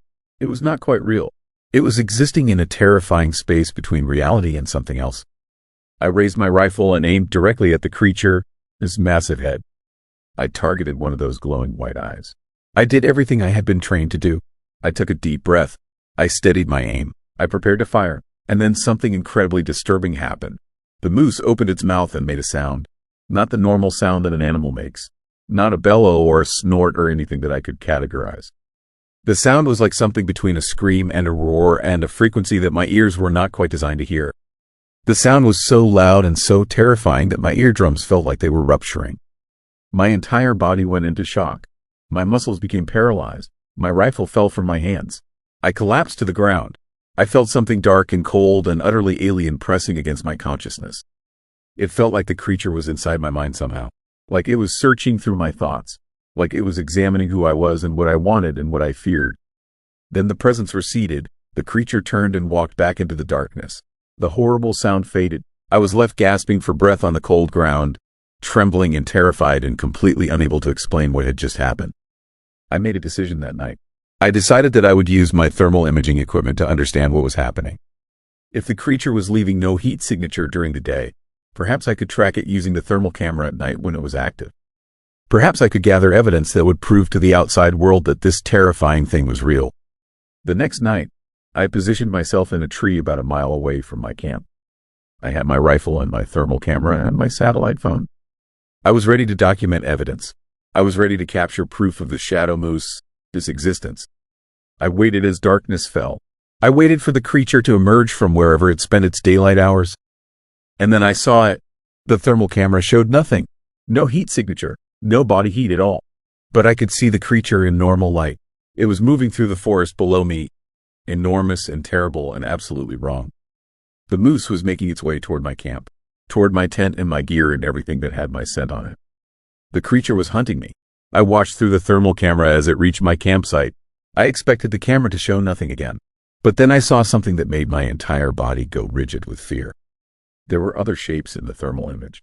Multiple warm bodies gathered around my camp. I realized with a horrifying sense of dread that I was looking at the heat signatures of other people. Dozens of people, dozens of human beings clustered around my campsite, standing perfectly still in the darkness. And they were all facing toward me. They were all facing toward the tree where I was hiding. They were all looking directly at my position, even though I was completely hidden and invisible from where they were standing. I scrambled down from the tree. I ran. I abandoned my equipment and my supplies and everything I had brought into the wilderness. I just ran. I ran back toward the trailhead without thinking about direction or distance. I ran in pure animal panic. I ran with the absolute terrifying certainty that something dark and inhuman was chasing me through the forest. I do not remember much about that run. I remember crashing through bushes. I remember falling and getting back up. I remember the sound of massive hoofbeats following me through the darkness. I remember the terrifying sense that the shadow moose was right behind me, right on top of me, about to catch me and drag me back to that eerie clearing where all the other animals had disappeared. But I made it out. Somehow, I made it back to my truck. I drove out of that area at speeds that were absolutely reckless and dangerous. I did not stop until I reached the nearest town. I checked into a hotel and locked the doors and sat in the bathroom with all the lights on until dawn. The next day, I contacted the authorities. I told them that I had encountered some kind of unusual animal in the Denali wilderness. I told them about the enormous moose with the glowing white eyes. I did not tell them about the other things, about the tracks in the clearing, about the creature, its ability to move silently despite its massive size, about the human figures I had seen through the thermal imaging camera. They would never have believed me. The authorities sent a search and rescue team into the area where my camp had been. They found my tent and some of my supplies, but they found no evidence of any unusual animal. No tracks, no blood, no body heat signatures. They found absolutely nothing that would confirm my story. The team leader, a man named Mark who seemed sympathetic but skeptical, asked me an unsettling question. He asked if I had eaten any wild mushrooms, if I had drunk water from an untested source, if there was any possibility that I had been hallucinating. He asked these questions in a careful, gentle way that made it clear he thought I was mentally unstable. But Mark did tell me one thing that made my blood run cold. He said that several hunters had gone missing in the Denali area over the past 5 years. Good hunters, experienced hunters, people who knew the wilderness well and would not have made rookie mistakes. All of them had disappeared during hunting season. All of them were searching for the same thing. They were all chasing rumors of an impossibly large moose that had glowing white eyes and left no tracks. Mark showed me a map with the locations marked where the hunters had disappeared. The locations formed a pattern, a circle, a converging point that led to that same eerie clearing where I had found all the tracks. I asked Mark directly. I asked him if he believed me. I asked him if he thought I had really seen something terrifying out there. Mark looked at me for a long moment before answering. His expression was deeply unsettling. His eyes held a knowledge that he did not want to share. He told me something that I have never forgotten. He said that his department had a protocol. When hunters went missing in Denali, they did not search in the areas where the disappearances occurred. They searched everywhere else. They searched the surrounding wilderness and the valleys and the accessible terrain. But they had a standing order to avoid the deep backcountry where the shadow moose was supposed to be. Mark told me that the Denali National Park Service had made a secret agreement with the hunters' families, an unspoken understanding. If you went looking for the shadow moose and you disappeared, your death would be ruled an accident, ruled a tragic hunting miscalculation, ruled anything other than the terrifying truth. The Park Service kept the horrifying secret quiet to protect the tourism industry, to protect Denali's reputation as a safe vacation destination. But that was not all. Mark told me that 2 years ago, a thermal imaging camera had been stolen from a National Guard training facility. The theft had never been solved. The camera had disappeared without a trace, but Mark had seen the footage from that camera. He had seen it recorded on the night it was stolen. The footage showed something coming out of the Denali wilderness. Something massive and terrifying and wrong. Something that moved with terrifying intelligence and purpose. Something that was hunting humans just like I had been hunted. The footage showed the shadow moose standing in the parking lot of the military base. The creature, its white eyes were glowing in the darkness. And standing next to the moose, perfectly calm and perfectly still, were dozens of missing hunters. Dozens of people who should have been dead. Dozens of people who had disappeared into the Denali wilderness and never come back. Except they had come back. They had come back as something else. Something changed. Something that belonged to the shadow moose. Mark told me that after he saw that footage, he understood that what was happening in Denali was not a local problem. It was not just about a few missing hunters. It was about something much larger. Something much more terrifying. Something that was growing. Something that was increasing in strength. He warned me. He told me that if I ever spoke about what I had seen to anyone outside of law enforcement, there would be consequences. He told me that people who talked about the shadow moose tended to have accidents. Accidents that appeared to be natural. Accidents that could never be proven to be intentional. I took his warning seriously. I have kept silent about this for 3 years. I have not told my family. I have not told my friends. I have kept the terrifying secret locked away inside myself. But something has changed recently.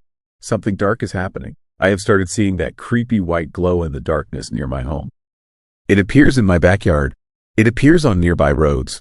It appears in my peripheral vision in the middle of the day. The shadow moose is following me. The creature never stopped hunting me. The creature has found where I live.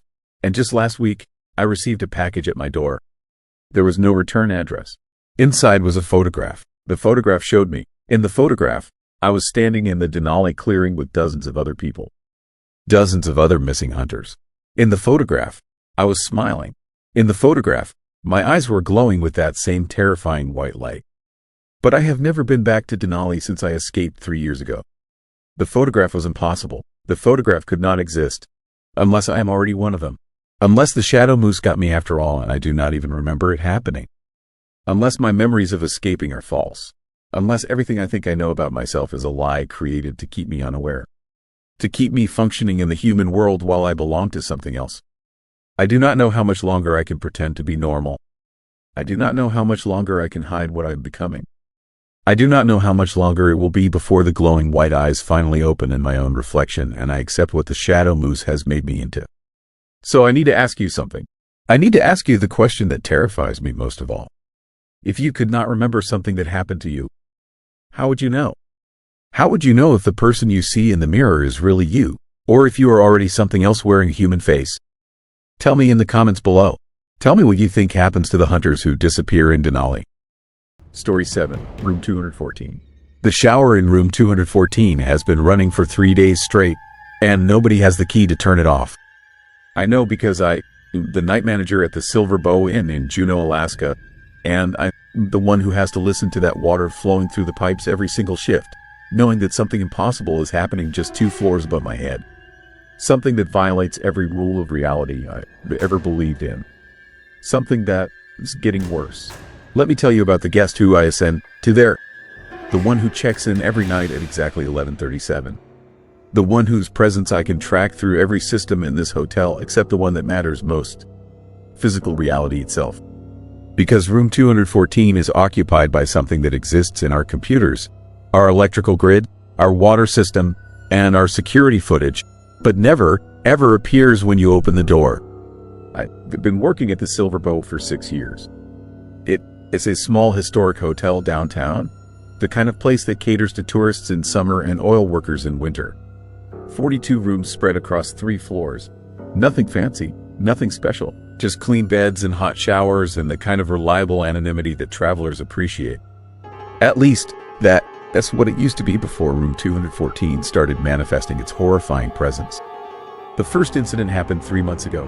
I was doing my usual rounds at midnight when I noticed light leaking under the door of 214. Bright light, the kind that suggests every lamp in the room is switched on. But according to my system, that room was vacant. Had been vacant for 2 days. No reservation, no guest, no reason for those lights to be burning. I knocked. No answer. Checked my master key log. Nobody had accessed that room since housekeeping cleaned it that morning. I radioed maintenance Mike, and we went up together, both of us annoyed but not yet frightened, thinking maybe someone had left the lights on. Maybe there was an electrical short. Maybe there was some boring explanation that would take 5 minutes to fix. Mike unlocked the door. We pushed it open. Every light was blazing. The television was on, playing the Weather Channel with the volume muted. The curtains were pulled back, showing the dark street 3 stories below. And the air felt warm, recently occupied, like someone had just stepped out for ice. But nobody was there. The bed was made with hospital corners, exactly the way housekeeping leaves it. The bathroom was spotless. No luggage, no personal items, no evidence that any living person had entered that room since it was cleaned 12 hours earlier. Yet the lights were on. The TV was running. The space felt inhabited in a way that made the hair on my neck stand straight up. Mike checked the breaker box while I searched every corner, every closet, even under the bed, looking for some explanation that would make sense. We found nothing. He flipped the lights off manually. I unplugged the television. We locked the door and marked it as having an electrical issue in the system, agreeing to have it checked thoroughly the next day.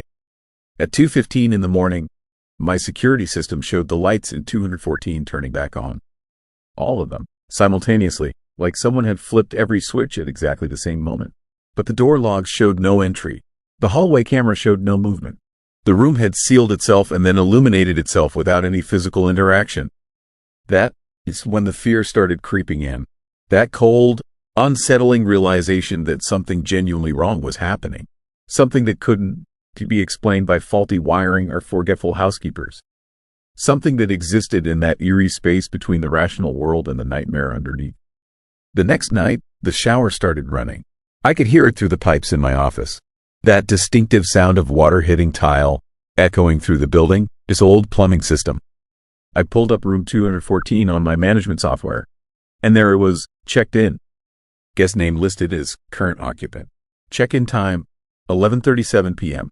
Payment method, cash. Checkout date, none. But I hadn't checked anyone in. My night clerk hadn't checked anyone in. The front desk had been empty at 11:37. And when I looked at the keycard logs, they showed no cards issued for that room. No magnetic strip had unlocked that door. No physical key had turned that lock. Yet somehow, according to every digital system we had, room 214 was occupied by a paying guest who had somehow bypassed the one requirement that should be impossible to bypass, actually entering the room. I went upstairs. The shower was definitely running. I could hear it clearly through the door.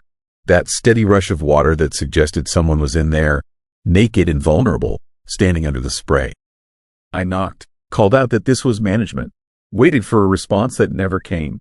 The door was locked, not just locked, but sealed, like the mechanism had fused into a single unit. My master key wouldn't turn. The electronic override wouldn't engage. The door refused to open, refused to grant access, refused to let me confront whatever was in that room using our water, our electricity, our space. I called a locksmith at 7 in the morning. He arrived at 8, took one look at the door, and told me the lock was functioning perfectly. Demonstrated it by unlocking and opening the door with casual ease. Inside, the room was exactly as Mike and I had left it the night before. Lights off, TV off, shower off, bed made, empty, but my water meter showed 6 hours of continuous shower use overnight. My electrical system showed the lights had been on until dawn, and my booking software still displayed that cryptic entry, current occupant, checked in, room occupied, do not disturb. The disturbing pattern established itself quickly after that. Every night at 11:37, room 214 would check itself in. Lights would turn on, curtains would open, the television would start playing, and the shower would run for hours, using hundreds of gallons of water, creating condensation that fogged the bathroom mirror in patterns that looked disturbingly like handprints, like someone was writing messages in the steam that evaporated before anyone could read them. But the door would never unlock. Not for me, not for Mike, not for anyone who tried to enter while the room was occupied by its impossible guest. The lock would freeze, the mechanism would seize, and the door would become an impenetrable barrier between us and whatever was happening on the other side. During the day, the room was accessible, normal, empty. Housekeeping could enter and clean and report nothing unusual except that the bathroom always smelled like shampoo and the towels were always slightly damp, as if someone had showered recently and hung them up to dry. But the moment night fell, the moment the clock struck 11:37, the room would seal itself and begin its horrifying nightly routine. I started watching the security footage obsessively. The hallway camera showed the door to 214 clearly. I watched hours of recording, looking for the moment when someone entered, when some flesh and blood person opened that door and went inside. But it never happened. The door remained closed. The hallway remained empty, yet the lights inside would turn on, visible through the crack at the bottom of the door, glowing like a beacon for something I couldn't identify. The creepy part was the consistency. This wasn't random. This wasn't chaos. This was routine. This was someone or something following a schedule, maintaining habits, living a life in room 214 that obeyed all the rules of hotel occupancy except the fundamental rule of physical presence. I tried blocking the room, marking it as permanently out of order, removing it from our inventory system entirely. But every night at 11:37, it would reappear in the system, check itself in, begin its cycle of lights and water and eerie occupation. The building itself seemed to override my commands, seemed to insist that room 214 remain available for its phantom guest.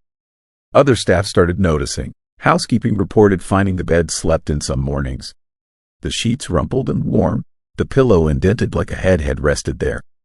But the door logs still showed no entry. The security footage still showed an empty hallway. The room was being used without being accessed, occupied without being entered, lived in by something that existed in the gaps between what our systems recorded and what our eyes could see. The sounds got worse. Not just the shower, but footsteps, the creak of bed springs, the rustle of curtains, the soft whisper of someone breathing in the darkness. Mike refused to go near that floor anymore. My night clerk quit after hearing laughter coming from inside 214, high and unsettling and definitely not human, echoing through the door that refused to open. I brought in investigators, paranormal researchers who set up equipment in the hallway, monitoring electromagnetic fields and temperature fluctuations and all the other metrics they claimed could detect supernatural presence. Their instruments went crazy at 11:37. Needles spiking, readings maxing out, every sensor screaming that something was happening in that room. But when they tried to enter, the door wouldn't budge. The lock rejected every attempt at opening, every key, every tool, every method they had for gaining access. Room 214 had become its own sealed universe, impenetrable from the outside, hosting something that checked in every night and never, ever checked out. The most terrifying discovery came 2 weeks ago. I was reviewing the booking history, looking for patterns, when I found them. Entries for room 214 going back years, decades, always the same. Current occupant, check-in time, 11:37 p.m. Always cash, always no checkout date. Stretching back through different management systems, different software, different eras of hotel record keeping. This thing had been checking into room 214 since before I was born. And then I found the old newspaper articles from 1987 about a guest who died in room 214.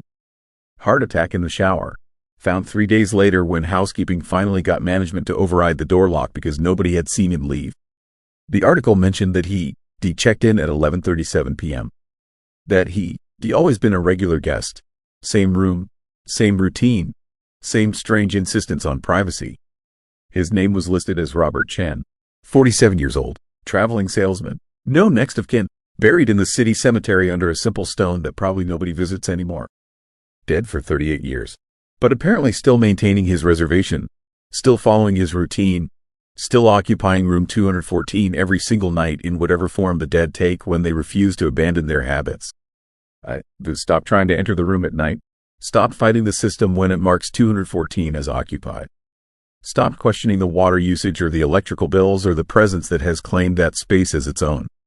Because the alternative is accepting that losing my mind, that imagining all of this, that the building ISN, actually haunted by the methodical ghost of a man who died doing something as mundane as taking a shower. The shower is still running right now as I tell you this story. Has been running for 72 hours straight. The water meter has registered thousands of gallons. The sound echoes through every pipe in this building, a constant reminder that something is up there, something is using our resources. Something is living a half-life in room 214 that obeys all the rules of hotel occupancy except existence itself.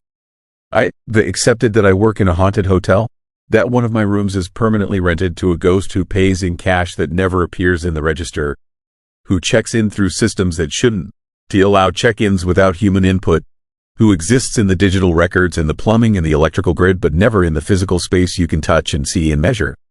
The terrifying question that keeps me awake, ISN, to whether room 214 is haunted. It's what happens when the other rooms start showing the same pattern. When 215 checks itself in. When 216 turns its lights on without anyone flipping the switch. When the entire third floor becomes occupied by guests who exist everywhere except in reality. Because last night, for the first time, I saw lights turn on in room 213. Saw it check itself into the system at 11:37. Heard water start running through pipes that shouldn't be active. And I realized with creeping, chilling horror that whatever claimed room 214 might be spreading, might be expanding, might be turning my entire hotel into a space where the dead maintain their routines and the living are locked out, watching from the outside as something impossible becomes something permanent. So here, it's my question for you. If you checked into a hotel and found out the room next to yours was occupied by someone who died there decades ago, someone who still showers and sleeps and lives their routine every single night, would you stay? Or would you run? Write your answer in the comments, because I need to know if anyone else has experienced this. If anyone else has worked in a place where the dead refuse to check out. If anyone else has heard that water running in the darkness and known, absolutely known, that something is in there, washing itself clean of death, preparing for another night of haunting the space it can never leave. Room 214 is occupied. It will always be occupied. And every night at 11:37, I watch it check itself in and wonder how long before every room in this hotel does the same. Story 8. Frozen Faces of Barrow.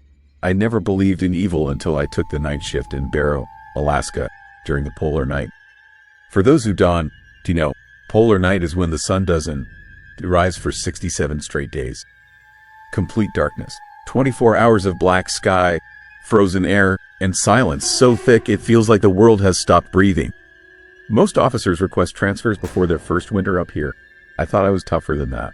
I thought darkness was just the absence of light. I was wrong. It started 3 weeks into the eternal night. I was doing my usual patrol through the residential streets, checking on the scattered homes that dot the outskirts of town. The temperature had dropped to 40 below, and my breath crystallized the moment it left my lungs. Everything was quiet. Everything was normal, until I turned onto Ackpick Street and saw the face. At first, I thought someone had left a mannequin head outside. It sat on the front porch of the Henderson house, perfectly centered on the top step. But as my headlights swept across it, I realized it wasn't plastic or rubber. It was ice. Clear, pristine ice, carved with such precision that every detail was perfect. The face was screaming. The mouth was open wide in terror. The eyes were bulging, frozen mid-panic. Even the tiny wrinkles around the eyes were there, etched with horrifying accuracy. It looked real. It looked like someone had taken an actual human face and somehow turned it to ice without losing a single detail. I radioed it in, calling it vandalism. Probably some sick joke, I told myself. Kids with too much time and too much darkness. The dispatcher logged it, and I moved on with my patrol, trying to shake the creepy feeling crawling up my spine. The next night, there were 3 more faces. Different houses, different streets, all on the front porches, sitting there like grotesque welcome mats. Each one was carved from solid ice, each one showing a different expression of absolute terror. One had its mouth twisted in a silent scream. Another had its eyes squeezed shut, as if trying to block out something too horrible to witness. The third was staring straight ahead with an expression of such pure fear that I actually stepped back when I saw it. The disturbing part, there were no footprints in the fresh snow around any of the houses. It had snowed that afternoon, a light dusting that covered everything in a smooth white blanket. If someone had walked up to these porches to place these ice sculptures, there should have been tracks. There should have been some sign of human presence. But the snow was untouched. Perfect, as if the faces had simply appeared out of nowhere. The town started talking. In a place as small as Barrow, news travels fast, especially during the polar night when everyone is already on edge. People were scared. They were locking their doors, keeping their kids inside, whispering about old Inuit legends and spirits that walk in the darkness. The elders in town went quiet, refusing to discuss what was happening. That scared me more than anything. I started researching. I spent my days reading everything I could find about Barrow, its history, about the indigenous folklore, about anything that might explain what was happening. What I found made my blood run cold. There was an old story, rarely told to outsiders, a legend about the Kalupalik, spirits that come during the longest darkness. But this wasn't the child-stealing creature from the typical tales. This was something darker, something that the elders had tried to forget. According to fragments I pieced together from old journals and whispered conversations, there was a belief that during polar night, when darkness reigns complete, certain spirits could steal not just bodies, but the last moment of a person, this life. They could capture the final expression of pure terror and preserve it forever in ice. I told myself it was just superstition, just stories meant to scare people during the long, dark winter. But then the faces started appearing every single night. 5 faces, then 7, then 10, all appearing on porches throughout town. All carved with impossible precision, all showing expressions of unspeakable horror. And still, never any footprints, never any tracks, just pristine snow and those terrifying, screaming faces of ice. The department brought in specialists. We had crime scene investigators, sculptors, even a glaciologist trying to figure out how these things were made. Nobody could explain it. The ice wasn't formed naturally. It wasn't carved with tools. The molecular structure was wrong, one scientist said, like the water had frozen in a way that shouldn't be possible. The faces were too perfect, too detailed, captured with a precision that no human hand could achieve. Then people started disappearing. Mrs. Chen was first. She didn't show up for work at the school. Her house was locked from the inside. Her car was in the driveway. But she was gone. The only thing out of place was a face made of ice on her porch. This one was different from the others. It looked exactly like Mrs. Chen.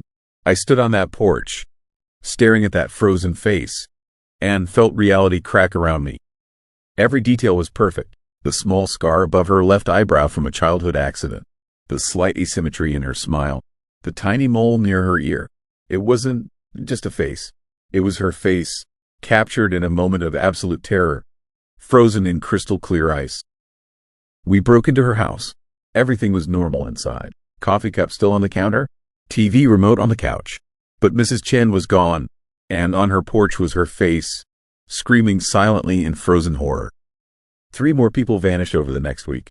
Same pattern. House locked. No signs of struggle. Just a face on the porch, carved in impossible detail, showing the last terrifying moment of their existence. The town descended into chaos. People were boarding up their windows, refusing to leave their homes after dark. Not that it mattered. Dark was all we had. The sun wouldn't rise for another month. We were trapped in an endless night with something that was hunting us, taking us one by one, and leaving behind these horrible frozen monuments to our terror.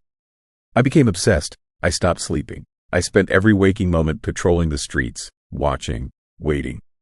I had to catch whoever was doing this. I had to stop it. That's when I noticed the pattern. The faces always appeared on nights when the temperature dropped below 40 below zero. They always faced north, and they were always positioned so that if you stood at one face and looked in the direction it was staring, you could see another face in the distance, also staring north. They formed a chain, a path through the darkness, all pointing toward the edge of town, toward the vast frozen wasteland beyond. I followed the path one night, driving slowly through the empty streets, tracking the line of frozen faces.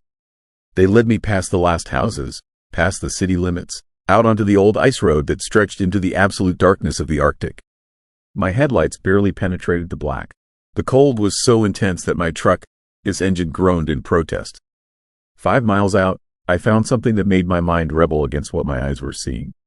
There was a circle of faces, hundreds of them, maybe thousands. They were arranged in a perfect ring in the middle of the frozen wasteland, all facing inward, all screaming silently. And in the center of the circle was a hole in the ice, a perfectly round opening about 6 feet across.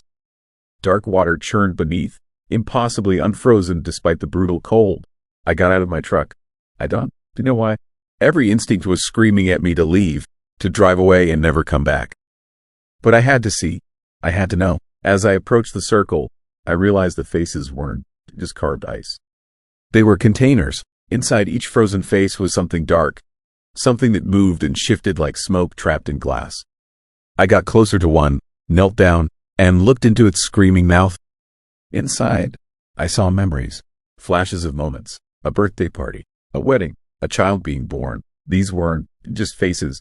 They were people, their entire existence, their every memory, compressed and trapped inside these frozen prisons of terror. That's when I heard the sound. It came from the hole in the ice, a low, resonating hum that I felt in my bones more than heard with my ears. The dark water began to churn faster. Something was rising from beneath the ice, something vast and ancient that had been waiting in the deep darkness of the Arctic Ocean for the polar night to arrive. I ran. I stumbled back to my truck, my hands shaking so badly I could barely get the key in the ignition. Behind me, the humming grew louder. The faces in the circle began to glow with a pale blue light. And from the hole in the ice, something emerged. I didn't look back. I couldn't. But I saw its shadow cast across the snow by that eerie blue light. And the shadow was wrong. It had too many angles, too many limbs, existed in too many places at once. I drove back to town going 70 miles an hour on that ice road, not caring if I crashed, just needing to get away. When I reached the city limits, the humming stopped. The darkness behind me returned to normal. But I knew what I had seen. I knew what was out there. The faces stopped appearing after that night. The disappearances stopped too. It's been 6 months now. The sun has returned. Summer has come to Barrow. But I can't forget what I saw in that circle of frozen faces. I can't forget that shadow, that thing rising from beneath the ice. Because I know it is still out there, waiting beneath the dark water, waiting for the sun to set again, waiting for the next polar night when it can walk freely in the darkness and collect more faces, more memories, more moments of pure terror to add to its growing collection.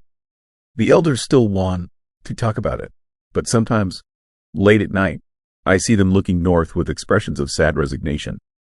They know what is coming. They've always known. Their ancestors knew. This has been happening for longer than anyone wants to admit. The frozen faces aren't the new horror. They were an ancient one, a cycle that repeats every winter in the endless dark. And the most terrifying part? I started having dreams Dreams of walking out onto that ice road. Dreams of standing at the edge of that circle, looking down into that hole of churning black water. Dreams of something calling my name from the depths, promising to show me wonders and horrors beyond human comprehension if I just step a little closer. Last week, I woke up to find frost on my bedroom window. But it wasn't too random. It was a pattern, a face, my face, screaming, the same expression I would have if I looked into that hole and saw what was really down there. The polar night returns in 3 months. They requested a transfer. They denied it. They need experienced officers up here, they said. Officers who know the town and understand the dangers of the Arctic winter. They have no idea what the real dangers are. They don't. You know, it walks in the darkness when the sun abandons this place. I've been checking the temperature every night, waiting, watching, knowing that when it drops below 40 below, the faces will start appearing again. More porches, more screaming frozen expressions, more people vanishing into the darkness, their last moments of terror preserved forever in impossible ice. Sometimes I wonder if the faces are a warning or an invitation. Are they trying to scare us away, or are they marking us? Choosing us? Showing us what we'll become when that thing beneath the ice finally takes us? I catch myself staring north now, just like the elders do. Looking out toward that vast frozen darkness. Listening for that low, resonating hum. Wondering if tonight will be the night I hear my name called from the deep. Wondering if tomorrow someone will find a new face on my porch, screaming silently in the snow. The worst part is knowing that no one will believe me. If I tell this story, people will say I cracked under the pressure of the polar night. They'll say the darkness got to me, that isolation and fear created delusions. Maybe they rewrite. Maybe none of this is real, but the faces are real. The missing people are real, and that thing beneath the ice is very, very real. So here, it's my question for you, listening to this in the safety of your warm home, your sunny city, your normal life where darkness is just the time between sunset and sunrise. What would you do if you found a face on your porch? A face carved from impossible ice, showing an expression of terror you've never seen on any living person. Would you call the police? Would you run? Or would you look into its frozen eyes and wonder whose memories are trapped inside? Whose last moment of horror you staring at? Think about it, because the darkness is longer than you think, and some things wait very patiently for their turn to walk in it. What would you do if you found a face made of ice on your doorstep, carved with impossible perfection, screaming in frozen terror? Write your answer in the comments below.